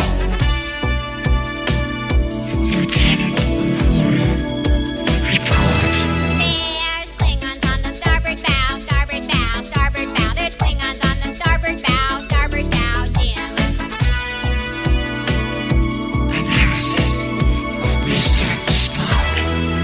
It's life, Jim, but not as we know it. Not as we know it. Not as we know it. It's life, Jim, but not as we know it. Not as we know